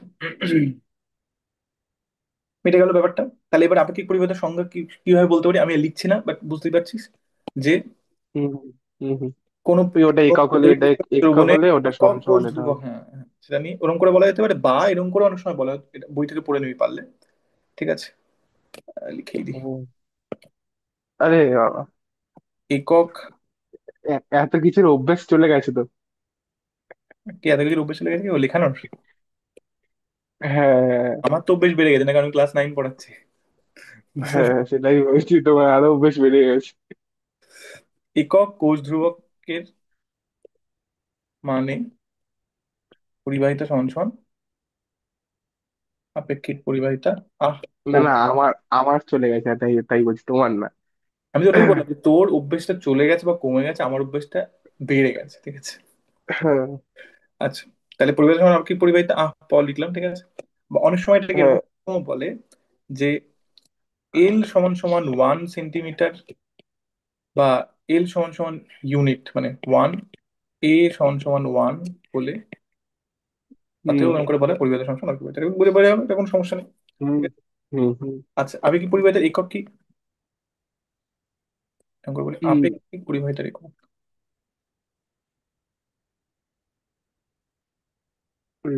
রোধাঙ্কের এককের উল্টোটা হবে, মানে রোধাঙ্কের হ্যাঁ না, লিখেছি। রোধের একক। রোধাঙ্কের একক ছিল হচ্ছে ওই তো R is to rho L by A, R মানে ohm, L by A, metre, ও রো ওহম সমান metre. R into A by L. তার মানে এর একক তাহলে হচ্ছে ohm to the power -1, metre to the power -1, exactly. নাকি? তাহলে সুতরাং সুতরাং কাপ্পা সেটা কি হবে? Mho into metre to the power, kappa যেটা কথা হচ্ছে বললি। L into L by A, capital L into small L by A. ঠিক আছে। তাহলে এটা কি হবে, একক কি হয়ে যাবে? এখানে লিখি, এরকম করে বলি সিজিএস এ একক কি হবে? Mho centimetre inverse. আর এসআই তে একক কি হবে?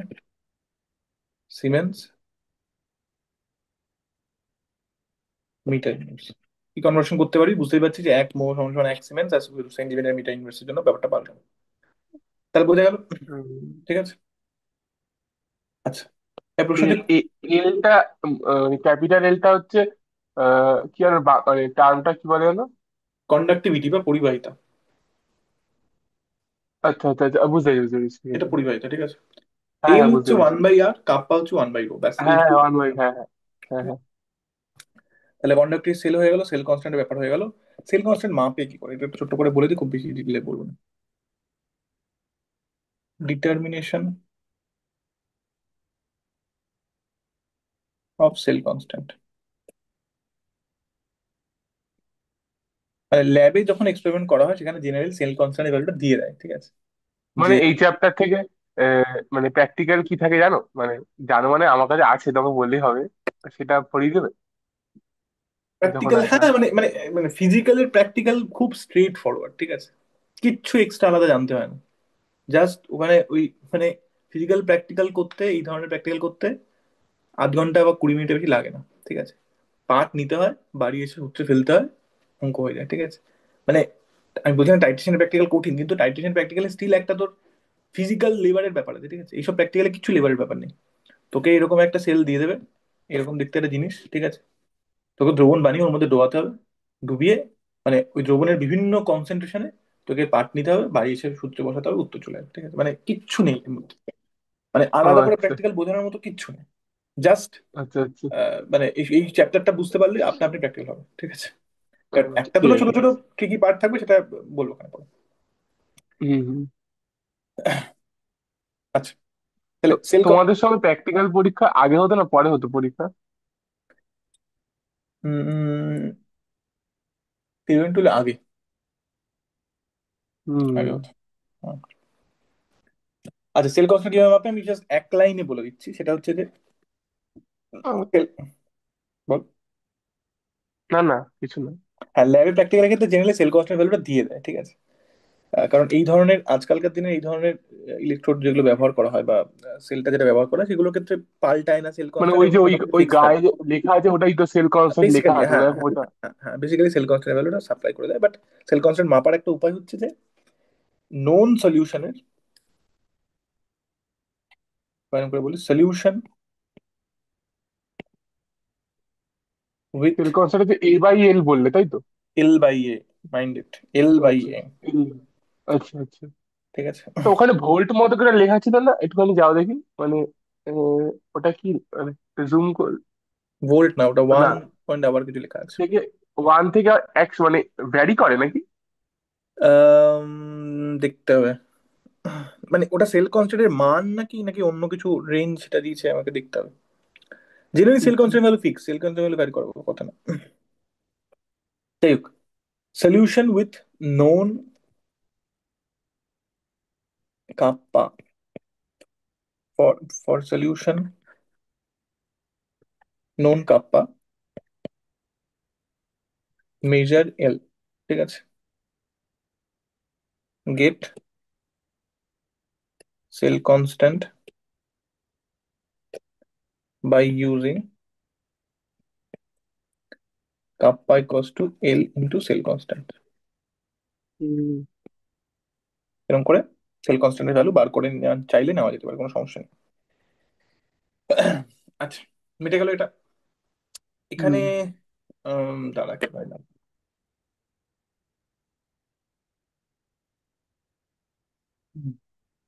এখানে যেটা বলা দরকার যে মানে এই আবার ইম্পর্টেন্ট একজন সায়েন্টিস্ট, এই ফিল্ডে সব থেকে বড় বা প্রথম দিকের কন্ট্রিবিউশন মানে একরকম করে পাইনিয়ারিং কন্ট্রিবিউশন যে করেছে তার নাম হচ্ছে পোল রাশ। তাহলে এরকম করে বলি, পাইনিয়ারিং কন্ট্রিবিউশন 1800 সামথিং যদি মনে করতে পারছি আমি এই ফিল্ডে, সেটা হচ্ছে তার নাম, বাংলায় বলে কোলরাস, ইংলিশে এরকম করে লিখি কোলরাস, ঠিক আছে। এ ই measured kappa for KCl solution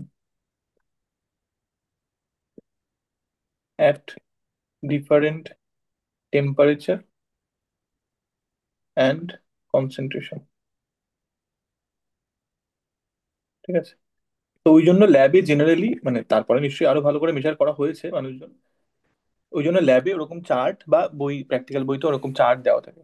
generally KCl এর ক্ষেত্রে দেওয়া থাকে, ওখানে কনভেনশন হয়ে গেছে যে KCl এর ক্ষেত্রে বিভিন্ন তাপমাত্রা বিভিন্ন কনসেন্ট্রেশনে মানে আপেক্ষিক পরিবাহিতা কাপ্পার ভ্যালুটা দিয়ে দেওয়া থাকে, ঠিক আছে। তো ওই চার্টটা হুম থাকলেই হুম তুই নোন কে সলিউশন কি করে ভাবি বুঝতেই পারছিস। তুই তো জানিস যে 1 মোলার KCl দ্রবণে এত টেম্পারেচারে কে কত, তুই 1 মোলার বানালি, বানিয়ে এলটা মেজার করলি, করে সেখান থেকে পেয়ে গেলি ওটা এটা। তো এই মানে প্রসঙ্গে ওই নামটাও এল বলে রাখলাম। ওই দৈর্ঘ্য আয়তন মানে ওই এলটা বের করার জন্য যেগুলো লাগবে সেগুলো থাকবে তাই তো? না না না, বুঝতে পারলি না, আমি A/L বা L/A করে মাপছি না। আমি কিভাবে মাপছি, আমি এই ইম্প্যাক্টটাকে, কোথায় গেল, এই ইম্প্যাক্টটাকে একটা কনস্ট্যান্টে নিয়ে নিচ্ছি, ঠিক আছে। অ্যাজ ইফ এই এই এই জিনিসটা পুরোটা হচ্ছে সমান সমান 1/সেল কনস্ট্যান্ট, ঠিক আছে। আচ্ছা আচ্ছা বুঝতে পারলি? এবার তাহলে এলটা আমি মাপবো কি করে, মানে ও আচ্ছা সেল কনস্ট্যান্ট দিয়ে দেবে? বলছি বলছি, তুই এইটা মাপতে পারিস সবসময়, সবসময় এইটা মাপতে পারিস, ঠিক আছে।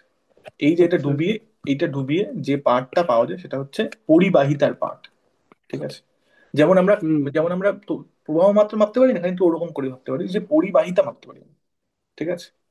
তাহলে এবার হুম যদি আমি একটা সলিউশনের ক্ষেত্রে এইটা জানি, ঠিক আছে, তাহলে এইটা জানি, এইটা মাপবো, মেপে এই পুরো জিনিসটা কি, ঠিক আছে, একটা জিনিস হিসেবে দিচ্ছি আমি এটাকে, সেটার মান বের করে নিতে পারি। বুঝতে পারলি না পারলি না? না বুঝতে পেরেছি, কিন্তু হুম। কি কাপ্পাটা জেনে এলটা মাপবো ওই জাস্ট ওইটা ডুবিয়ে? কাপ্পাটা জেনে এলটা মাপবো না, এলটা আমি মাপতেই পারি ওটা ডুবিয়ে, আমি ওটা ডুবিয়ে সবসময় এলই মাপবো, ঠিক আছে। তাহলে আচ্ছা, এরপরে এখানে বলে না দিই, ওটা ডুবিয়ে এলটা কি করে মাপা যায় ওটা একটু বলো। বলছি তো ওটাই যে এল ডিরেক্টলি মাপা যায়। মানে কি প্র্যাকটিক্যাল একটু বলো, মানে ওটা ডোবালে কি হবে, মানে কোথায় পাবো এলের মানটা? ওটাই তো বলছি যে, এটাই তোকে তখন বলছিলাম যে এই দুটো জিনিসকে একটা একটা ডিজিটাল যন্ত্রে ঢোকানো হয়, এই দুটো তড়িৎদ্বারের থেকে আসা জিনিসকে, ঠিক আছে। ও ডেটাটাকে আচ্ছা প্রসেস করে। বাট যদি ভাবতে চাস কিভাবে মাপে, এভাবে মাপে যে কোন তড়িৎদ্বারে কোন সময় একটা পার্টিকুলার টাইমে কতগুলো আয়ন এসে পৌঁছচ্ছে এবং তারা কতটা মুক্ত হচ্ছে। মানে এই তড়িৎদ্বার তো দুটো আয়ন এসে প্লাস মাইনাস তার তার দূর দূর একদম দূরে একদম আলাদা? প্লাস মাইনাস, ঠিক আছে, করে ওখান থেকে ডিরেক্টলি এলটা মাপে। কিন্তু আচ্ছা মোদ্দা কথা, আমি ডিরেক্টলি যদি মাপি সেটা এল মাপবো, আমি কিন্তু কাপ্পার ডিরেক্টলি মাপার কোনো উপায় নেই, ঠিক আছে। তাহলে আমি আচ্ছা কি আচ্ছা করবো, আগে একটা জানাশোনা কাপ্পার সলিউশন নেব, মানে একটা ধর KCl, ঠিক আছে। KCl এর পার্টিকুলার কনসেন্ট্রেশনে পার্টিকুলার টেম্পারেচারে কাপ্পা ফিক্সড। তাহলে এবার আমি কি করবো, কাপ্পার সলিউশন আমি জানি, আমি এলটা মাপবো, তাহলে এলটা মাপছি, ওর ক্ষেত্রে কাপ্পার ভ্যালু জানি আমি, সেল কনস্ট্যান্টের ভ্যালু বুঝতে পেয়ে পেরেছি। গেছি, ঠিক আছে। এবার ওই সেল কনস্ট্যান্টের ভ্যালু ব্যবহার করে আমি কোনো অজানা যৌবনের ক্ষেত্রে আবার এল মাপবো, এবার সেল কনস্ট্যান্ট জানি, তাহলে কাপ্পা পেয়ে যাবো। কাপ্পা ডিরেক্টলি মাপা যায় না কিন্তু, ঠিক আছে। তাহলে ও কি করে মাপলো, মানে তোমাদেরও করতে হয় এরকম কাপ, মানে তুমি জানো কিভাবে কাপ্পা মাপে? মানে যায় কাপ্পা না কখনো? কাপ্পা মাপে এই ইকুয়েশন ব্যবহার করি, সেটা তো বলছি। এবার তাহলে কাপ্পা মাপতে হলে তোকে কি করতে হবে বলতো, তোকে সেল কনস্ট্যান্ট আগে নিজে নিজে মাপতে হবে, ডিটারমাইন করতে হবে। বুঝতে হ্যাঁ পারলি না? হ্যাঁ অ্যাজ সিম্পল অ্যাজ হ্যাঁ দ্যাট। হ্যাঁ যেটা ঝামেলার কাজ, সেল কনস্ট্যান্ট ডিরেক্টলি মাপা ঝামেলার কাজ। মানে ও কি করেছিল জানো, ওই কেসিএল এর কাজ করে। আমি এক্স্যাক্টলি জানি না, তবে আমার ধারণা তড়িৎদ্বারের দৈর্ঘ্য আর প্রস্থচ্ছেদের ক্ষেত্রফল ছাড়া ডিরেক্টলি মাপার তো কোনো উপায় নেই, আমার জানা নেই, তবে মনে হয় ওভাবেই করে থাকতে পারে। হ্যাঁ, মানে খুব কঠিন না তো, মানে খুব কঠিন কেন হবে, মানে সেল কনস্ট্যান্ট তো মানে এল বাই এ, তো এল বাই মানে এটা জানলেই তো হয়। মেজারমেন্ট খুব কঠিনটা, গন্ডগোলটা ওখানে আসে, এক্সাক্ট মেজারমেন্ট করাটা খুব মুশকিল। মানে তড়িৎদ্বার যে মানে এখানে অনেকগুলো ছোট ছোট জিনিস আছে। একটা গোটা তড়িৎদ্বার যদি আমি নিই, ধর এইটাই যদি ভাবি, এইটার এই পুরোটাই ক্ষেত্রফলে কি ব্যবহার হচ্ছে নাকি হচ্ছে না, না কোনো এফেক্টিভ ক্ষেত্রফলের ব্যাপার আছে, ঠিক আছে? শুধু তাই নয়, এইটার কি দুটো পাশই ব্যবহার হচ্ছে নাকি দুটো পাশ ব্যবহার হচ্ছে না, আর অনেকগুলো ছোট ছোট, এটা কি ক্ষয় পাচ্ছে না পাচ্ছে না, ঠিক আছে? এর সব জায়গায় কি বিভব হুম। প্রভেদটা সেমই রয়েছে নাকি নেই, এর অনেকগুলো ফ্যাক্টর আছে, ঠিক আছে? মানে এতটা সিম্পল নয় ব্যাপারটা, সেই জন্য সেল কনস্ট্যান্টটা একবার ভালো করে মেপে নেওয়া হয়, তারপর ওটাকে জেনারেলি ব্যবহার করা হয়, ঠিক আছে? আচ্ছা, বুঝলি। যাই হোক, আচ্ছা এবার এখানে একটা ছোট্ট কথা বলে একটা ছোট্ট ব্রেক নেবো, তারপর বাদ বাকি শুরু করবো। যা যা বুঝতে পারছি যে পুরোটাই পড়ানো হয়ে মানে পুরোটা মানে আরো খানিকক্ষণ পড়ানো যেতে পারে আর কি। আচ্ছা, তাহলে এখানে একটা ছোট্ট ব্যাপার যে ডিউরিং মেজারমেন্ট, বলি ফর মেজারিং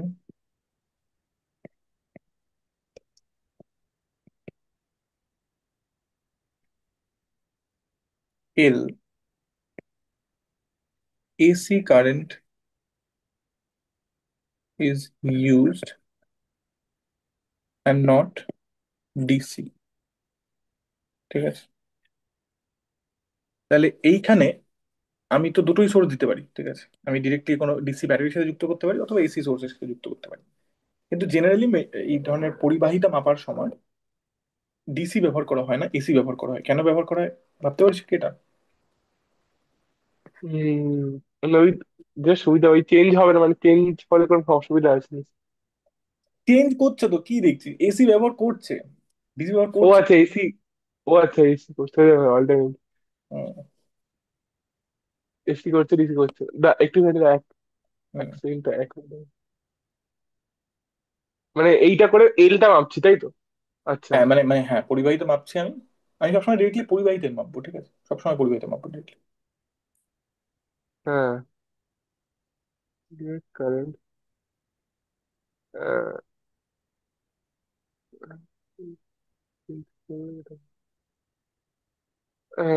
আচ্ছা, বলো বলো, মাথায় হ্যাঁ, আসছে। তাহলে ভাব যে ডিসি পাঠালে কি হবে। ডিসি পাঠালে তড়িৎদ্বার দুটোর আচ্ছা, মানে একটা ক্ষয় পেয়ে যাবে নাকি, মানে একটা সব জমা হবে, একটা কিছু থাকবে না? ওরকম একটা ব্যাপারই বেসিক্যালি, কাছাকাছি কাছাকাছি। তড়িৎদ্বার দুটোর একটি পজিটিভ, অন্যটি নেগেটিভ, সব সময়, ঠিক আছে? হ্যাঁ। তার ফলে কি হবে? ও বন্ধ হয়ে যাবে না? আরে কেন বন্ধ হয়ে যাবে? ও, তড়িৎ বিশ্লেষের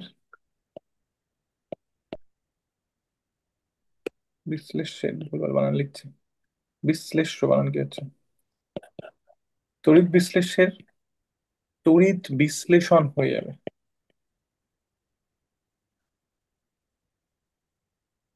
যেটা হয় বেসিক্যালি তড়িৎ বিশ্লেষণের মধ্যে যখন কারেন্ট পারে তখন কি করে, আয়নগুলো তো ইলেকট্রন অ্যাকসেপ্ট করতে থাকে না তড়িৎ দ্বারে গিয়ে গিয়ে ও হ্যাঁ, নর্মাল গ্যাস বা ওখানে। ধাতুতে পরিণত হয়ে যায়, ওখানে জমা হতে থাকে, ঠিক আছে? এইটা তো ব্যবহার করে তড়িৎ বিশ্লেষণের ক্ষেত্রে। হ্যাঁ, ফলে কি হ্যাঁ, হয়ে হ্যাঁ। যাবে? ফলে ও কনসেন্ট্রেশন। মানে আমার সলিউশনটা দুটো, মানে সলিউশনটা মানে যে, মানে তড়িৎটা যার মধ্যে দিয়ে যাচ্ছে সেইটার কন্ডিশনটা ব্রেক হয়ে যাবে। না না না না, বুঝতে পারছি না, ভালো করে বোঝার চেষ্টা করো। যদি যদি এই দুটো তড়িৎদ্বারের একটা পজিটিভ আর একটা নেগেটিভ হতে থাকে, তাহলে কি হতে থাকবে? ধর কথা কথা কেসিএল সলিউশন, তাহলে কে হ্যাঁ, প্লাসটা যাবে এইদিকে, সিএল মাইনাস যাবে হ্যাঁ, হ্যাঁ, এইদিকে, ঠিক আছে? কে হ্যাঁ, প্লাস ইলেকট্রন হ্যাঁ, গ্রহণ করে কে ধাতুতে দিকে চলে যাবে, আর সিএল মাইনাসটা হ্যাঁ, ইলেকট্রন গ্রহণ করে ইলেকট্রন বর্জন গ্যাস করে হয়ে যাবে। গ্যাস হয়ে যাবে। হ্যাঁ, তাহলে তড়িৎ বিশ্লেষণ হয়ে যাচ্ছে। আমি তো চাইছি না, আমি জাস্ট চাইছি এ কতটা তড়িৎ পরিবহন করতে পারে সেটা মাপতে, আমি এর এর বদল করতে চাইছি না। এর ফলে কি হবে, কনসেন্ট্রেশন বদলে যাবে, কারণ খানিকটা কেসিএল তো তড়িৎ হ্যাঁ, বিশ্লেষিত হয়ে যাচ্ছে, তড়িৎ বিশ্লেষিত হয়ে যাচ্ছে। হ্যাঁ, হ্যাঁ, বুঝতে হ্যাঁ, পারলি? হ্যাঁ, হ্যাঁ। সেটা আমার চাইছি না। আমার হ্যাঁ, আমার মেজারমেন্টে গন্ডগোল হবে। আমি মাপতে চাইছি, আমি তড়িৎ বিশ্লেষণ করতে চাইছি না, আমি মাপতে চাইছি ও কতটা কারেন্ট পরিবর্তন করতে পারে। বুঝতে পারছি না, বুঝতে পারছি। আচ্ছা আচ্ছা। এই জন্য মানে কারেন্ট পরিবহন, পরিবহন তো ওই আয়ন গুলোই করছে। একদমই আয়নগুলো করছে খানিকটা খানিকটা করে, তড়িৎ বিশ্লেষণ হচ্ছেও, হবেই, নাহলে পরিমাণিত করে হবে, কিন্তু আমি চাইছি না যে হ্যাঁ ওটা হ্যাঁ। কনস্ট্যান্টলি হতে থাকুক, ঠিক আছে, আমি চাইছি আচ্ছা কনস্ট্যান্ট আচ্ছা। যেন ওই ইম্প্যাক্টটা, মানে পার্মানেন্ট ইম্প্যাক্টটা না হয়। হ্যাঁ বুঝতে পারছি না, বুঝতে হ্যাঁ পারছি। হ্যাঁ হ্যাঁ হ্যাঁ হ্যাঁ। মানে হুম। ওই পার্থক্যটা যেন খুব বেশি না হয়ে যায়, মানে একদিকে খুব মানে ওই কে প্লাস আর সিএলটা ওই বেশি খুব বেশি হ্যাঁ, দূরে থেকে যায় এইটা একদিকে, তাই পরবর্তী তো? কারণ, এটা পরবর্তী কারণ। আয়নগুলির কনসেন্ট্রেশন গ্রেডিয়েন্ট তৈরি হয়ে যায়। কনসেন্ট্রেশন গ্রেডিয়েন্ট, গ্রেডিয়েন্ট মানে কি, মানে গ্রেডিয়েন্টের বাংলা কি বলবো? মানে অভাব, মানে গ্রেডিয়েন্ট মানে না, পড়েছিলাম ধরো গ্রেডিয়েন্ট। গ্রেডিয়েন্ট মানে স্লোপ বেসিক্যালি, ঠিক আছে, তার মানে স্লোপ, এখানে, হ্যাঁ। তাহলে এখানে কি হবে, যে যদি এটা প্লাস হয়, এটা মাইনাস হয়, তাহলে সমস্ত সিএল মাইনাস গুলো এখানে আসবে, সমস্ত কে প্লাস গুলো এখানে আসবে। তাহলে আমি যদি কে প্লাস এর কনসেন্ট্রেশন ভাবি, এখানে সব থেকে বেশি থাকবে, তারপরে একটু কম, তারপরে একটু কম, তারপরে একটু কম। যদি সিএল মাইনাস ভাবি, তাহলে এখানে সব থেকে বেশি, তারপরে এদিকে কমতে কমতে যাবে, ঠিক আছে। তাহলে এই যে কনসেন্ট্রেশন সব জায়গায় সেম না, এক জায়গায় কনসেন্ট্রেশন বেশি, এক জায়গায় কনসেন্ট্রেশন কম, মাঝখানে কনসেন্ট্রেশন মাঝামাঝি, এইটাকে বলে একটা গ্রেডিয়েন্ট তৈরি হয়ে যাচ্ছে, একটা ঢাল তৈরি হয়ে যাচ্ছে। বুঝতে পারছি না, বুঝতে পারছি না? হম হম বুঝেছি বুঝেছি। তা সেটা একটা প্রবলেম তৈরি হবে। যদি আমি হম ফিক্সড তড়িৎদ্বার নিই, যেখানে, যেটা এখানে একটা সবসময় পজিটিভ, একটা সবসময় নেগেটিভ, ঠিক আছে, আয়নগুলো হম। কনসেন্ট্রেশন গ্রেডিয়েন্ট তৈরি হবে, মেজারমেন্টে ভুল হবে।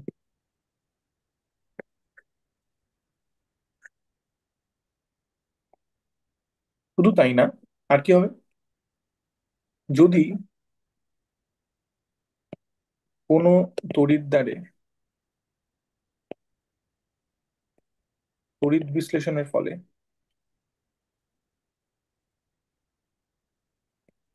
তড়িৎ বিশ্লেষণের ফলে গ্যাস উৎপন্ন হয়, যেমন সিএল মাইনাসের ক্ষেত্রে হবে, গ্যাস হম। উৎপন্ন হয়, তবে তা, তবে তার বুদবুদ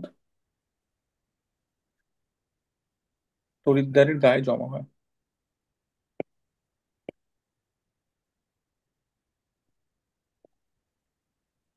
আহ তাতে তাতে কি হবে অসুবিধা? বলছি,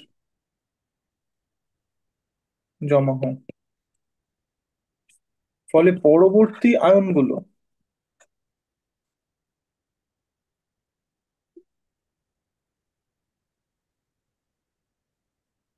তড়িৎদ্বারের সংস্পর্শে আসতে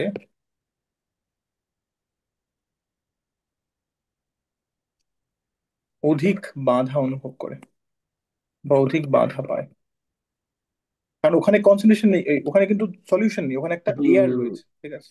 হম। মানে একটা শিল্ডিং করে রেখেছে এখানে। হ্যাঁ, এক অর্থে শিল্ডিং করে রেখেছে, ঠিক আছে। এই ঘটনাকে হুম, ছদন বা পোলারাইজেশন। হুম। আর এরকমই একটা জিনিস পড়তাম না, ওই অ্যানড, এখানে ওই অ্যানড মার্ক যেটাকে বলতো, ওই ইয়ে হ্যাঁ করতো। হ্যাঁ হ্যাঁ হ্যাঁ, হুম, ওখানে হ্যাঁ তড়িৎ বিশ্লেষণের ফলে ওটা গায়ে জমে যাচ্ছে বেসিক্যালি, সেখানে ওটা জেনারেলি হ্যাঁ কঠিন হতো, গ্যাস হতো না জেনারেলি। হ্যাঁ হ্যাঁ, গ্যাস হতো এই না, ঘটনাকে সেটাই। ছদন বলে, ঠিক আছে। হুম। এর ফলে ইংলিশে কি, ইংলিশে কি কি কি বল, ও লিখে পোলারাইজেশন, দিয়েছিল। পোলারাইজেশন। ও, এর ফলে, এরকম করে বলি, সদন বললে তো, প্রথম অক্ষরটা। ও ছ। ছদন, ঠিক আছে। ছ। এই সমস্ত কারণে, তাহলে নানান কারণে একটা বাধা পাচ্ছে, শুধু এই 3 নম্বর এফেক্টের জন্য না, উপরের এফেক্ট গুলোর জন্য, এই সমস্ত কারণে এফেক্টিভ কন্ডাক্টিভিটি কমে যায়, বা রোধ বেড়ে যায়, ঠিক আছে। আসল যা ওর হুম যা কন্ডাক্টিভিটি, তার থেকে কন্ডাক্টিভিটি কম পাবো, বা রোধ বেশি হবে, ঠিক আছে। এসি ব্যবহার করলে এই অসুবিধাগুলো কিন্তু নেই, এসি ব্যবহার করলে এই সমস্যাগুলো হবে না। হুম পরিষ্কার, হুম হুম হুম। ঠিক আছে। বেশি আমরা ছোট ব্রেক নেবো 10 মিনিটের, বা 5.5 মিনিট। হ্যাঁ, আসছি। বন্ধ করি। তো তোমার মানে পুরোটাই পড়াবে তাই তো, মানে অনেকটা হয়ে যাবে তাই তো? আচ্ছা, তাহলে আমরা কোথায় ছিলাম? আমরা ছিলাম সেল কনস্ট্যান্ট কি করে মাপে, এসি কারেন্ট কেন ব্যবহার করা হয়, সেই সমস্ত কিছু বলে দিলাম এবং বললাম যে আমরা মূলত যেটা মাপি সেটা হচ্ছে এল বা কন্ডাক্টেন্স। ঠিক আছে, বা কন্ডাক্টিভিটি, সরি কন্ডাক্টেন্স না, কন্ডাক্টিভিটি। সরি সরি, ভুল বলছি আমি। আরে এতক্ষণ ধরে তো ভুলভালই বলে গেছি তাহলে। Wait wait wait. এলটাই তো মাপি লিখেছে। হ্যাঁ মানে কন্ডাক্টেন্স, কন্ডাক্টিভিটি নয় মোস্ট লাইকলি। পরিবাহিতা, পরিবাহিতা মাপছি তো, মানে পরিবাহিতাঙ্ক। ওয়েট ওয়েট ওয়েট, না না না সেটা নয়। আমি কি লিখেছি? কন্ডাক্টিভিটি, ঠিক আছে। কন, না, কি করছি, তুমি কন্ডাক্টেন্স তখন হয়। নিজে তুমি তখন নিজে কন্ডাক্ট টেন্স ভুল বলে কন্ডাক্টিভিটি বললে তো। হ্যাঁ কন্ডাক্টিভিটি না, কন্ডাক্টেন্স, রেজিস্ট্যান্স তাহলে কন্ডাক্টেন্স। আচ্ছা আমি নোটটা, কন্ডাক্টিভিটিতে কি হবে? মানে স্পেসিফিক কন্ডাক্টেন্সটাকে কন্ডাক্টিভিটি বলে, বা আপেক্ষিক পরিবাহিতাটাকেই পরিবাহিতাঙ্ক বলে। ঠিক আছে। আচ্ছা এরকম করে মনে আচ্ছা রাখা আচ্ছা বেটার যে রেজিস্ট্যান্স উল্টো কন্ডাক্টেন্স। ঠিক আছে। আচ্ছা আচ্ছা। রেজিস্টিভিটি সেটাই কন্ডাক্টিভিটি বা স্পেসিফিক কন্ডাক্টেন্স। ঠিক আছে, তাহলে এটা হচ্ছে কন্ডাক্টেন্স। ঠিক, এখানে ঠিক লিখেছি। আচ্ছা টার্মগুলো আমি পরে এখানে ঠিক করে পাঠাবো। ঠিক আছে, মানে ওটা একটু ভুল। মানে কন্ডাক্টেন্স হচ্ছে রেজিস্ট্যান্সের উল্টো। হ্যাঁ হ্যাঁ, ওখানে কন্ডাক্ট, আর সবই ঠিকই আছে, ওখানে স্পেসিফিক কন্ডাক্টিভিটি লিখে দাও, ওটা স্পেসিফিক কন্ডাক্টেন্স লেখা ছিল। কোথায় বলতো? ওই ওপরে ওপরে উপরের পাতা, এই যে এই জায়গাটা, এই চলে গেল চলে গেল, ওই যে ইকুয়েশনটা, আচ্ছা আচ্ছা, ইকুয়েশনের ওইখানে আরে। স্পেসিফিক কন্ডাক্টেন্স, ঠিকই তো আছে, স্পেসিফিক কন্ডাক্টেন্স বা এই তো কন্ডাক্ট। বলে স্পেসিফিক। ও আচ্ছা আচ্ছা, না তুই ভুল বলছো না তো, না আচ্ছা ঠিক না, আছে ভুল ঠিক আছে, বলছি হ্যাঁ না, এটাই হবে। ভুল বলছি না, ভুল বলছি না। রেজিস্ট্যান্সের উল্টো কন্ডাক্টেন্স, রেজিস্টিভিটির হ্যাঁ হ্যাঁ, উল্টো কন্ডাক্টিভিটি। ঠিক আছে, সেটাকে স্পেসিফিক কন্ডাক্টেন্স বলে। ঠিক আছে। ঠিক আছে ঠিক আছে ঠিক আছে। বোঝা গেল, যাই হোক। হ্যাঁ, তাহলে এবার আমরা একটু ছোট করে দেখি, মানে যদিও আমরা বলেছি বাট স্টিল, ঠিক আছে। Factors on which kappa depend on,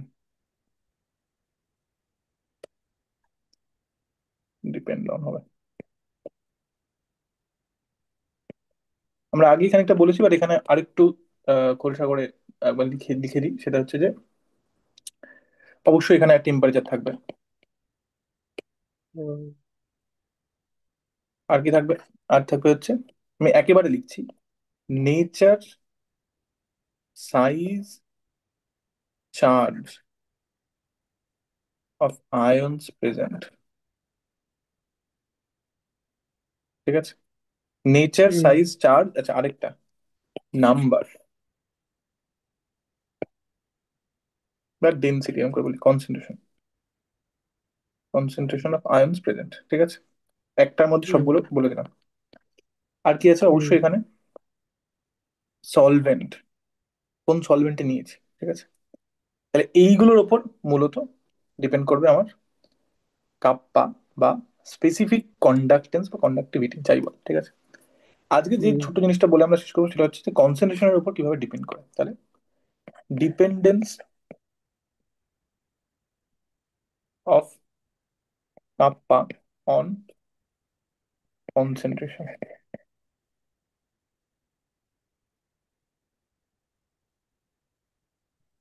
আচ্ছা, প্রথম কথা হচ্ছে যে তীব্র তড়িৎ বিশ্লেষণ দেখি আগে। ঠিক আছে, তাহলে ধর তীব্র তড়িৎ বিশ্লেষণ, তীব্র তড়িৎ বিশ্লেষণ, তাহলে তীব্র তড়িৎ বিশ্লেষণ কাদের বলে? যারা প্রায় সমস্ত কনসেন্ট্রেশনে, ব্যায়াম করে বলে সমস্ত ঘনত্বের দ্রবণেই 100% বা প্রায় 100% গাঢ়ত্ব হবে না?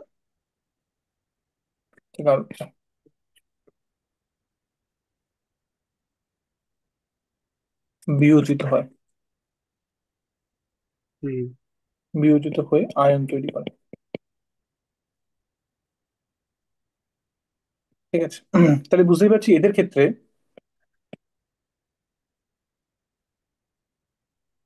কনসেন্ট্রেশন বাড়লে একক আয়তনে আয়নের সংখ্যা কি হয়? আয়নের সংখ্যা বাড়ে, বাড়বে। তার ফলে হুম। কাপ্পা বাড়বে, তড়িৎ বাড়বে। পরিবহন ক্ষমতাও বাড়বে বা কন্ডাক্টিভিটি, ঠিক আছে, সেটাও বাড়বে। ঠিক আছে, একই একই কারণে হুম। কনসেন্ট্রেশন কমলে এই পুরো জিনিসটা কমে, কাপ্পা কমে। ঠিক আছে। হুম। তাহলে এরম করে বলা ভালো যে এটা কিসের উপর নির্ভর করে, এটার মূল ফ্যাক্টরটা কি? মূল ফ্যাক্টরটা হচ্ছে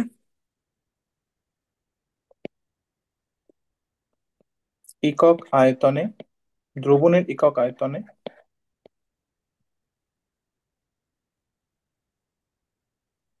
উপস্থিত আয়ন সংখ্যা, এটা যদি বাড়ে তাহলে কাপ্পা বাড়বে। এটা হচ্ছে মূল ফ্যাক্টর। ঠিক আছে। হুম। আচ্ছা, মৃদু তড়িৎ বিশ্লেষণের ক্ষেত্রে ব্যাপারটা কিন্তু এতটা সিম্পল নয়। মৃদু তড়িৎ বিশ্লেষণ,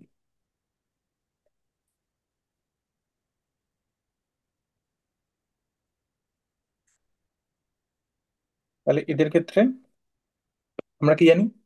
যদি অসওয়াল্ড ডাইলিউশন ল মনে থাকে, তাহলে এরকম করে বলি, আমরা পড়েছিলাম ইলেভেনে, অসওয়াল্ডের, হ্যাঁ অসওয়াল্ডের নিউক্লিয়েশন। ডাইলিউশন ল থেকে জানি এরা লঘু দ্রবণে হুম। বেশি বিয়োজিত হয় হুম। হুম। হুম। বা বিয়োজন মাত্রা বাড়ে, বিয়োজন মাত্রা বাড়ে। আবার কনসেন্ট্রেশন বাড়ালে, আমরা বলি বাড়ালে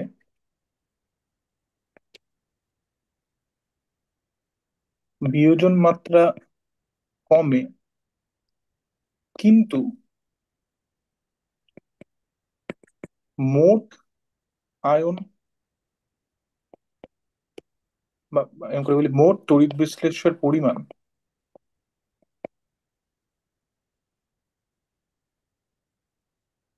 বাড়ে। তবে একক আয়তনে আয়নের সংখ্যা বাড়বে না কমবে? তাহলে দুটো উল্টো ইম্প্যাক্ট আছে। কি হচ্ছে, আমি জাস্ট বোঝানোর জন্য বলছি, যখন আমি এদের কনসেন্ট্রেশন বাড়াচ্ছি তাহলে নাম্বার অফ মলিকিউল তো বাড়ছে একক আয়তনে, কিন্তু কত মাত্রায়, মানে কত তার মধ্যে কতগুলো মলিকিউল বিয়োজিত হবে সেটা কমছে। ঠিক আছে। যদি আমি এক মোলার নিয়ে কথার কথা বলছি, যদি এক মোলার নিই তাতে যদি 5% মলিকিউল গুলো বিয়োজিত হয়, 100টার মধ্যে 5টা, 2 মোলার নিলে ওই 5%টা হয়তো 3% হয়ে যেতে পারে, বা 1% হয়ে যেতে পারে। ঠিক আছে। তাহলে সমানুপাতে বাড়বে না, মানে সমানুপাতে বিয়োজিত হবে না। রাজার কমবে, শুধু সমানুপাতে বাড়বে না, শুধু না আচ্ছা। কমবে। ঠিক আছে, বিয়োজন মাত্রাটা হুম। কমবে। তাহলে হুম। মোট জিনিসটা বেড়ে যাচ্ছে, বিয়োজন মাত্রাটা কমে যাচ্ছে। তাহলে ইফেক্টিভ ইম্প্যাক্ট কি, বাড়ছে না কমছে? আয়ন গুলো বাড়ছে না কমছে? আয়ন গুলো দিয়ে আমার দরকার। ঠিক আছে, আমি কনসেন্ট্রেশন যখন বাড়াচ্ছি তখন কি বাড়াচ্ছি? ধর অ্যাসিডিক অ্যাসিড সলিউশন নিচ্ছি, অ্যাসিডিক অ্যাসিড বেশি দিচ্ছি। ঠিক আছে, কিন্তু তার তার জন্য কি অ্যাসিটেট আয়ন আর H+ আয়নের সংখ্যা বাড়ছে না কমছে? একটা ইম্প্যাক্ট বলছে যে তুমি যদি বেশি নিচ্ছ অ্যাসিডিক অ্যাসিড তাহলে ওর বিয়োজন মাত্রা কমবে। আরেকটা ইম্প্যাক্ট বলছে কিন্তু তো এখন তো আমার আগের থেকে বেশি অ্যাসিডিক অ্যাসিড আছে, তো বিয়োজন মাত্রা যদি কমেও যায়, 100টার মধ্যে যদি কম সংখ্যক মলিকিউল বিয়োজিত হয়, কিন্তু আমার তো 100টার জায়গায় 200টা হয়ে গেছে এখন, তাহলে কি হবে? হ্যাঁ। হ্যাঁ। দুটো হ্যাঁ। উল্টো ইম্প্যাক্ট আছে, বুঝে যাচ্ছিল? তাহলে একটু হ্যাঁ। ভালো করে বোঝা যাক এটা কমে না বাড়ে। ঠিক আছে, সিম্পল কেস একটা নিয়ে বইটা, সিম্পল কেস, এটা আমরা করেছি, ইলেভেনেই করেছি, বাট এই পার্টটা নিয়ে বলি। তাহলে ধর এরকম একটা লঘু তড়িৎ বিশ্লেষণ আছে এ বি, সেটা এটা কোন চ্যাপ্টারে ছিল? এটা ছিল হচ্ছে তোর সাম্য আচ্ছা। A B. ঠিক আছে, তাহলে ধর ইনিশিয়ালি এর কনসেন্ট্রেশন ছিল সি, এটা ছিল শূন্য, এটা ছিল শূন্য। ঠিক আছে, তাহলে বিয়োজনের পরে, আফটার ডিসোসিয়েশন বা সাম্যে এরকম করে বলি, ইকুইলিব্রিয়ামে আমরা কি করে লিখতাম, যে এর বিয়োজন মাত্রা যদি আলফা হয়, তার মানে বিয়োজন মাত্রা কি বোঝায়, এক মোলের মধ্যে যত মোল বিয়োজিত হয়। তাহলে এর যদি বিয়োজন মাত্রা আলফা হয়, আছে সি মোলার, এক মোল বলা হচ্ছে না, এক মোলার, তাহলে সি মোলারের মধ্যে সি আলফা মোলার মোল বিয়োজিত হবে। তাহলে এটা হ্যাঁ কতটা তৈরি হ্যাঁ। করবে সি আলফা, এটাও তৈরি করবে সি আলফা, আর এটা কতটা পড়ে থাকবে, C into one minus alpha. প্রতি এক মোলে আলফা বিয়োজিত হয়ে গেছে, তাহলে ওয়ান মাইনাস আলফা পড়ে আছে, টোটাল সি হুম ছিল, তাহলে C into one minus alpha বোঝা গেল। হুম তাহলে এর ইকুইলিব্রিয়াম কনস্ট্যান্টটা কি হয়, কে ইকিউ, সেটা কি হয়, কনসেন্ট্রেশন অফ এ সাম্যাবস্থায়, concentration of B minus at equilibrium by concentration of A B at equilibrium. ঠিক আছে, আচ্ছা আমরা জানি ইকুইলিব্রিয়াম কনস্ট্যান্ট কিন্তু শুধুমাত্র টেম্পারেচার উপর ডিপেন্ড করে, ঠিক আছে, হুম হুম। ওনলি এই আলফাটা ওই বিয়োজিত হয়েছে কতটা সেটা ধরেছি তাই তো? বিয়োজন মাত্রা, আলফাটাকে বলে বিয়োজন মাত্রা। ঠিক আছে, তাহলে এখানে হুম। এরকম করে বলে দিই, আলফা হচ্ছে বিয়োজন মাত্রা। আচ্ছা, আহ, সি আলফাটা তো দুটো, মানে এ প্লাস তো সি আলফা বা বি মাইনাস, তো দুটো সি আলফা না? দুটো সি আলফাই তো লিখলাম। তাহলে সি বুঝলাম। এর থেকে দুটো সি আলফা বাদ যাবে না? আহা, এর এক মোল বিয়োজিত হয়ে এর এক মোল আর এর এক মোলই তো তৈরি হয়, এর এক মোল হ্যাঁ আর এর এক হ্যাঁ। মোল তৈরি করতে কি ও দু মোল লাগে আচ্ছা নাকি? আচ্ছা আচ্ছা, হ্যাঁ। হুম। আচ্ছা, তাহলে এবার আমি যদি এর মানটা বসিয়ে দিই, কিরকম দাঁড়াবে ব্যাপারটা, এটা সি আলফা, এটা সি আলফা, এটা C into one minus alpha, তাহলে পরে কি থাকবে, C alpha square by one minus alpha. বোঝা যাচ্ছে না, বোঝা যাচ্ছে হুম না? হুম হুম। মৃদু তড়িৎ বিশ্লেষণের ক্ষেত্রে যেহেতু আলফা একের থেকে অনেক কম, তাই এটাকে আমরা কিভাবে লিখতে পারি, সি আলফা। আলফা স্কোয়ার, হুম কারণ আলফা মাছ মাছ লেস দ্যান ওয়ান। ঠিক আছে, হুম হুম তাহলে কি দাঁড়ালো ব্যাপারটা, এখান থেকে, এখান থেকে বোঝা যাচ্ছে, দেখ তাহলে কে ইকুইলিব্রিয়াম সেটা হচ্ছে সি আলফা স্কোয়ার, তাহলে আলফা কি হলো, K equilibrium by C root over. তাহলে দেখ বিয়োজন মাত্রা কিন্তু কমছে, সি বাড়লে কে ইকুইলিব্রিয়াম ফিক্স, শুধু টেম্পারেচার উপর ডিপেন্ড করে। তাহলে টেম্পারেচার যদি ফিক্স থাকে, সি বাড়লে আলফা কিন্তু কমছে, যেটা আমরা আগেই বলেছি অসল, এটাই অসল ডাইলিউশন ল, যে সি এর সাথে one over root over C করে যায়, ঠিক আছে, আলফাটা। বাট হুম কিন্তু এরকম করে বলি, সি বাড়লে আলফা কমবে, কিন্তু কনসেন্ট্রেশন অফ আয়ন কি, concentration of A plus equals to concentration of B minus, সেটা কি, সেটা কিন্তু সি আলফা ছিল। হুম ঠিক আছে, সি আলফা ছিল। তাহলে হুম কি হুম দাঁড়ালো ব্যাপারটা, তাহলে এবার যদি আলফাটা বসিয়ে দিই, C into root over K equilibrium by C, তাহলে কি দাঁড়ালো, হুম সি ইন্টু কে ইকুইলিব্রিয়াম। হুম হুম সুতরাং সি বাড়লে concentration of A plus B minus, এটা কি হয়, এফেক্টিভলি বাড়ে। তাহলে যদিও দুটো উল্টো ফ্যাক্টর আছে, কিন্তু এফেক্টিভলি কি হচ্ছে, বাড়ছে কনসেন্ট্রেশনটা। কেন বাড়ছে, বেসিক্যালি ভালো করে বুঝলেই বুঝতে পারবি যে আলফা সেই অনুপাতে কমছে না, আলফাতে একটা নিচে one over root over C আছে, বেসিক্যালি এই রুটটা যদি আমি বসিয়ে দিই, এখানে একটা রুট আসবে, এখানে রুট আসে, তাহলে হুম। সি বাড়ছে, alpha one over root over C মতো করে কমছে। তাহলে এফেক্টিভলি সি আলফাটা কিন্তু বাড়ছে, এফেক্টিভলি আয়নের সংখ্যা কিন্তু বাড়ছে। বুঝতে পারলি না, বুঝতে পারলি না? আচ্ছা, একটু নিচে নামা দেখি একটু। না, নিচে নিচে। আচ্ছা আচ্ছা। তো উপরে তুললে। উম, উম, মানে এইটা কি করে বুঝি আয়নটা বাড়ছে, ওটা একটু বলবে আর? আয়নের ঘনত্ব, আয়নগুলো ঘনত্ব কত আছে, এ প্লাস আর বি মাইনাসের ঘনত্ব কি, সি আলফা না? হ্যাঁ। তাহলে ভাব না যে সি বাড়ছে, আলফা কমছে, দুটো তো ইম্প্যাক্ট বেসিক্যালি, এটা বাড়ছে এটা হুম কমছে, তাহলে কি হবে, কারণ এটা বাড়ালে এটা আপনা আপনি কমে যাবে, ঠিক আছে, আলফাটা আপনা আপনি কমে যাবে, ঠিক আছে, হুম কিন্তু হুম এইটা কি অনুপাতে কমছে, এর এই ওয়ান অনুপাতে। By root three. হ্যাঁ, আর হ্যাঁ। এটা তো লিনিয়ারলি বাড়ছে, ঠিক আছে? তাহলে ওপরে এটা তো গুণ করলে আচ্ছা কি আচ্ছা। ওপরে উপরে থাকছে না? হ্যাঁ হ্যাঁ। বুঝতে পারছিস? তাহলে হ্যাঁ। এক্ষেত্রে, সুতরাং এক্ষেত্রে কনসেন্ট্রেশন বাড়াটা ডমিনেট করছে, বাড়ার ইম্প্যাক্টটা। আচ্ছা। সেইটা বুঝছি কোন কোন মানে বুঝতে পারলাম কিন্তু সেটা এটা এটা এই ম্যাথমেটিক্যালি। আচ্ছা। সি বাড়লে concentration of A plus B minus বাড়ছে। এখান থেকে দেখি তো বোঝা যাচ্ছে, বোঝা যাচ্ছে না যাচ্ছে হুম না? হুম হুম হুম। তাহলে এখানে কনসেন্ট্রেশন বাড়ার ইম্প্যাক্টটা ডমিনেট করছে। তাহলে এক্ষেত্রেও মৃদু তড়িৎ বিশ্লেষণের ক্ষেত্রেও কনসেন্ট্রেশন বাড়লে একক আয়তনে আয়নের সংখ্যা বাড়ছে। বুঝতে পারছি না, বুঝতে পারছি না? হুম হুম। সুতরাং মৃদু তড়িৎ বিশ্লেষের, মানে এলটাও বাড়বে তাহলে। হ্যাঁ, এল, হ্যাঁ মানে কাপ্পা, আমরা কাপ্পা দেখছি। ও মৃদু কাপ্পা। তড়িৎ বিশ্লেষণের ক্ষেত্রেও কনসেন্ট্রেশন বাড়লে একক আয়তনে আয়নের সংখ্যা বাড়ছে। সুতরাং কাপ্পাও বাড়বে। ঠিক আছে? হুম। আচ্ছা, এই রিজনিংটা পরীক্ষায় লেখার মতো করে বই থেকে পড়বি। ওটা বুঝিয়ে দিলাম, আমি বই থেকে জাস্ট পড়ে নিবি, মানে কি করে এটাকে গুছিয়ে তিন তিন চার লাইনে লিখে ফেলা যায়, কারণ পরীক্ষায় এত ডিটেল লেখা যাবে না, ঠিক আছে? হুম হুম আমি তোকে বোঝানোর জন্য ব্যাপারটা বুঝিয়ে দিলাম, বইয়ে এই ডিটেলে বলা নেই কিন্তু, ঠিক আছে? হুম বইয়ে হুম দু তিন লাইনে যে উত্তরটা লেখা আছে সেই উত্তরটা একটুখানি মাথায় রেখে দিবি, যাতে পরীক্ষায় চাইলে, পরীক্ষায় এই হুম ধরনের প্রশ্ন হুম করে কিন্তু, ঠিক আছে? হুম। আমাদের তো ডেসক্রিপটিভ উত্তর এগুলো হুম। দিয়ে দেবো। সেক্ষেত্রে এই এই এই এত কিছু বলতে হবে না তোকে, মানে এই ইকুইলিব্রিয়াম দেখিয়ে অথবা হুম ডাইলিউশন ল হুম দেখিয়ে হুম। এত কিছু বলতে হবে না, বুঝেছি। জাস্ট। মানে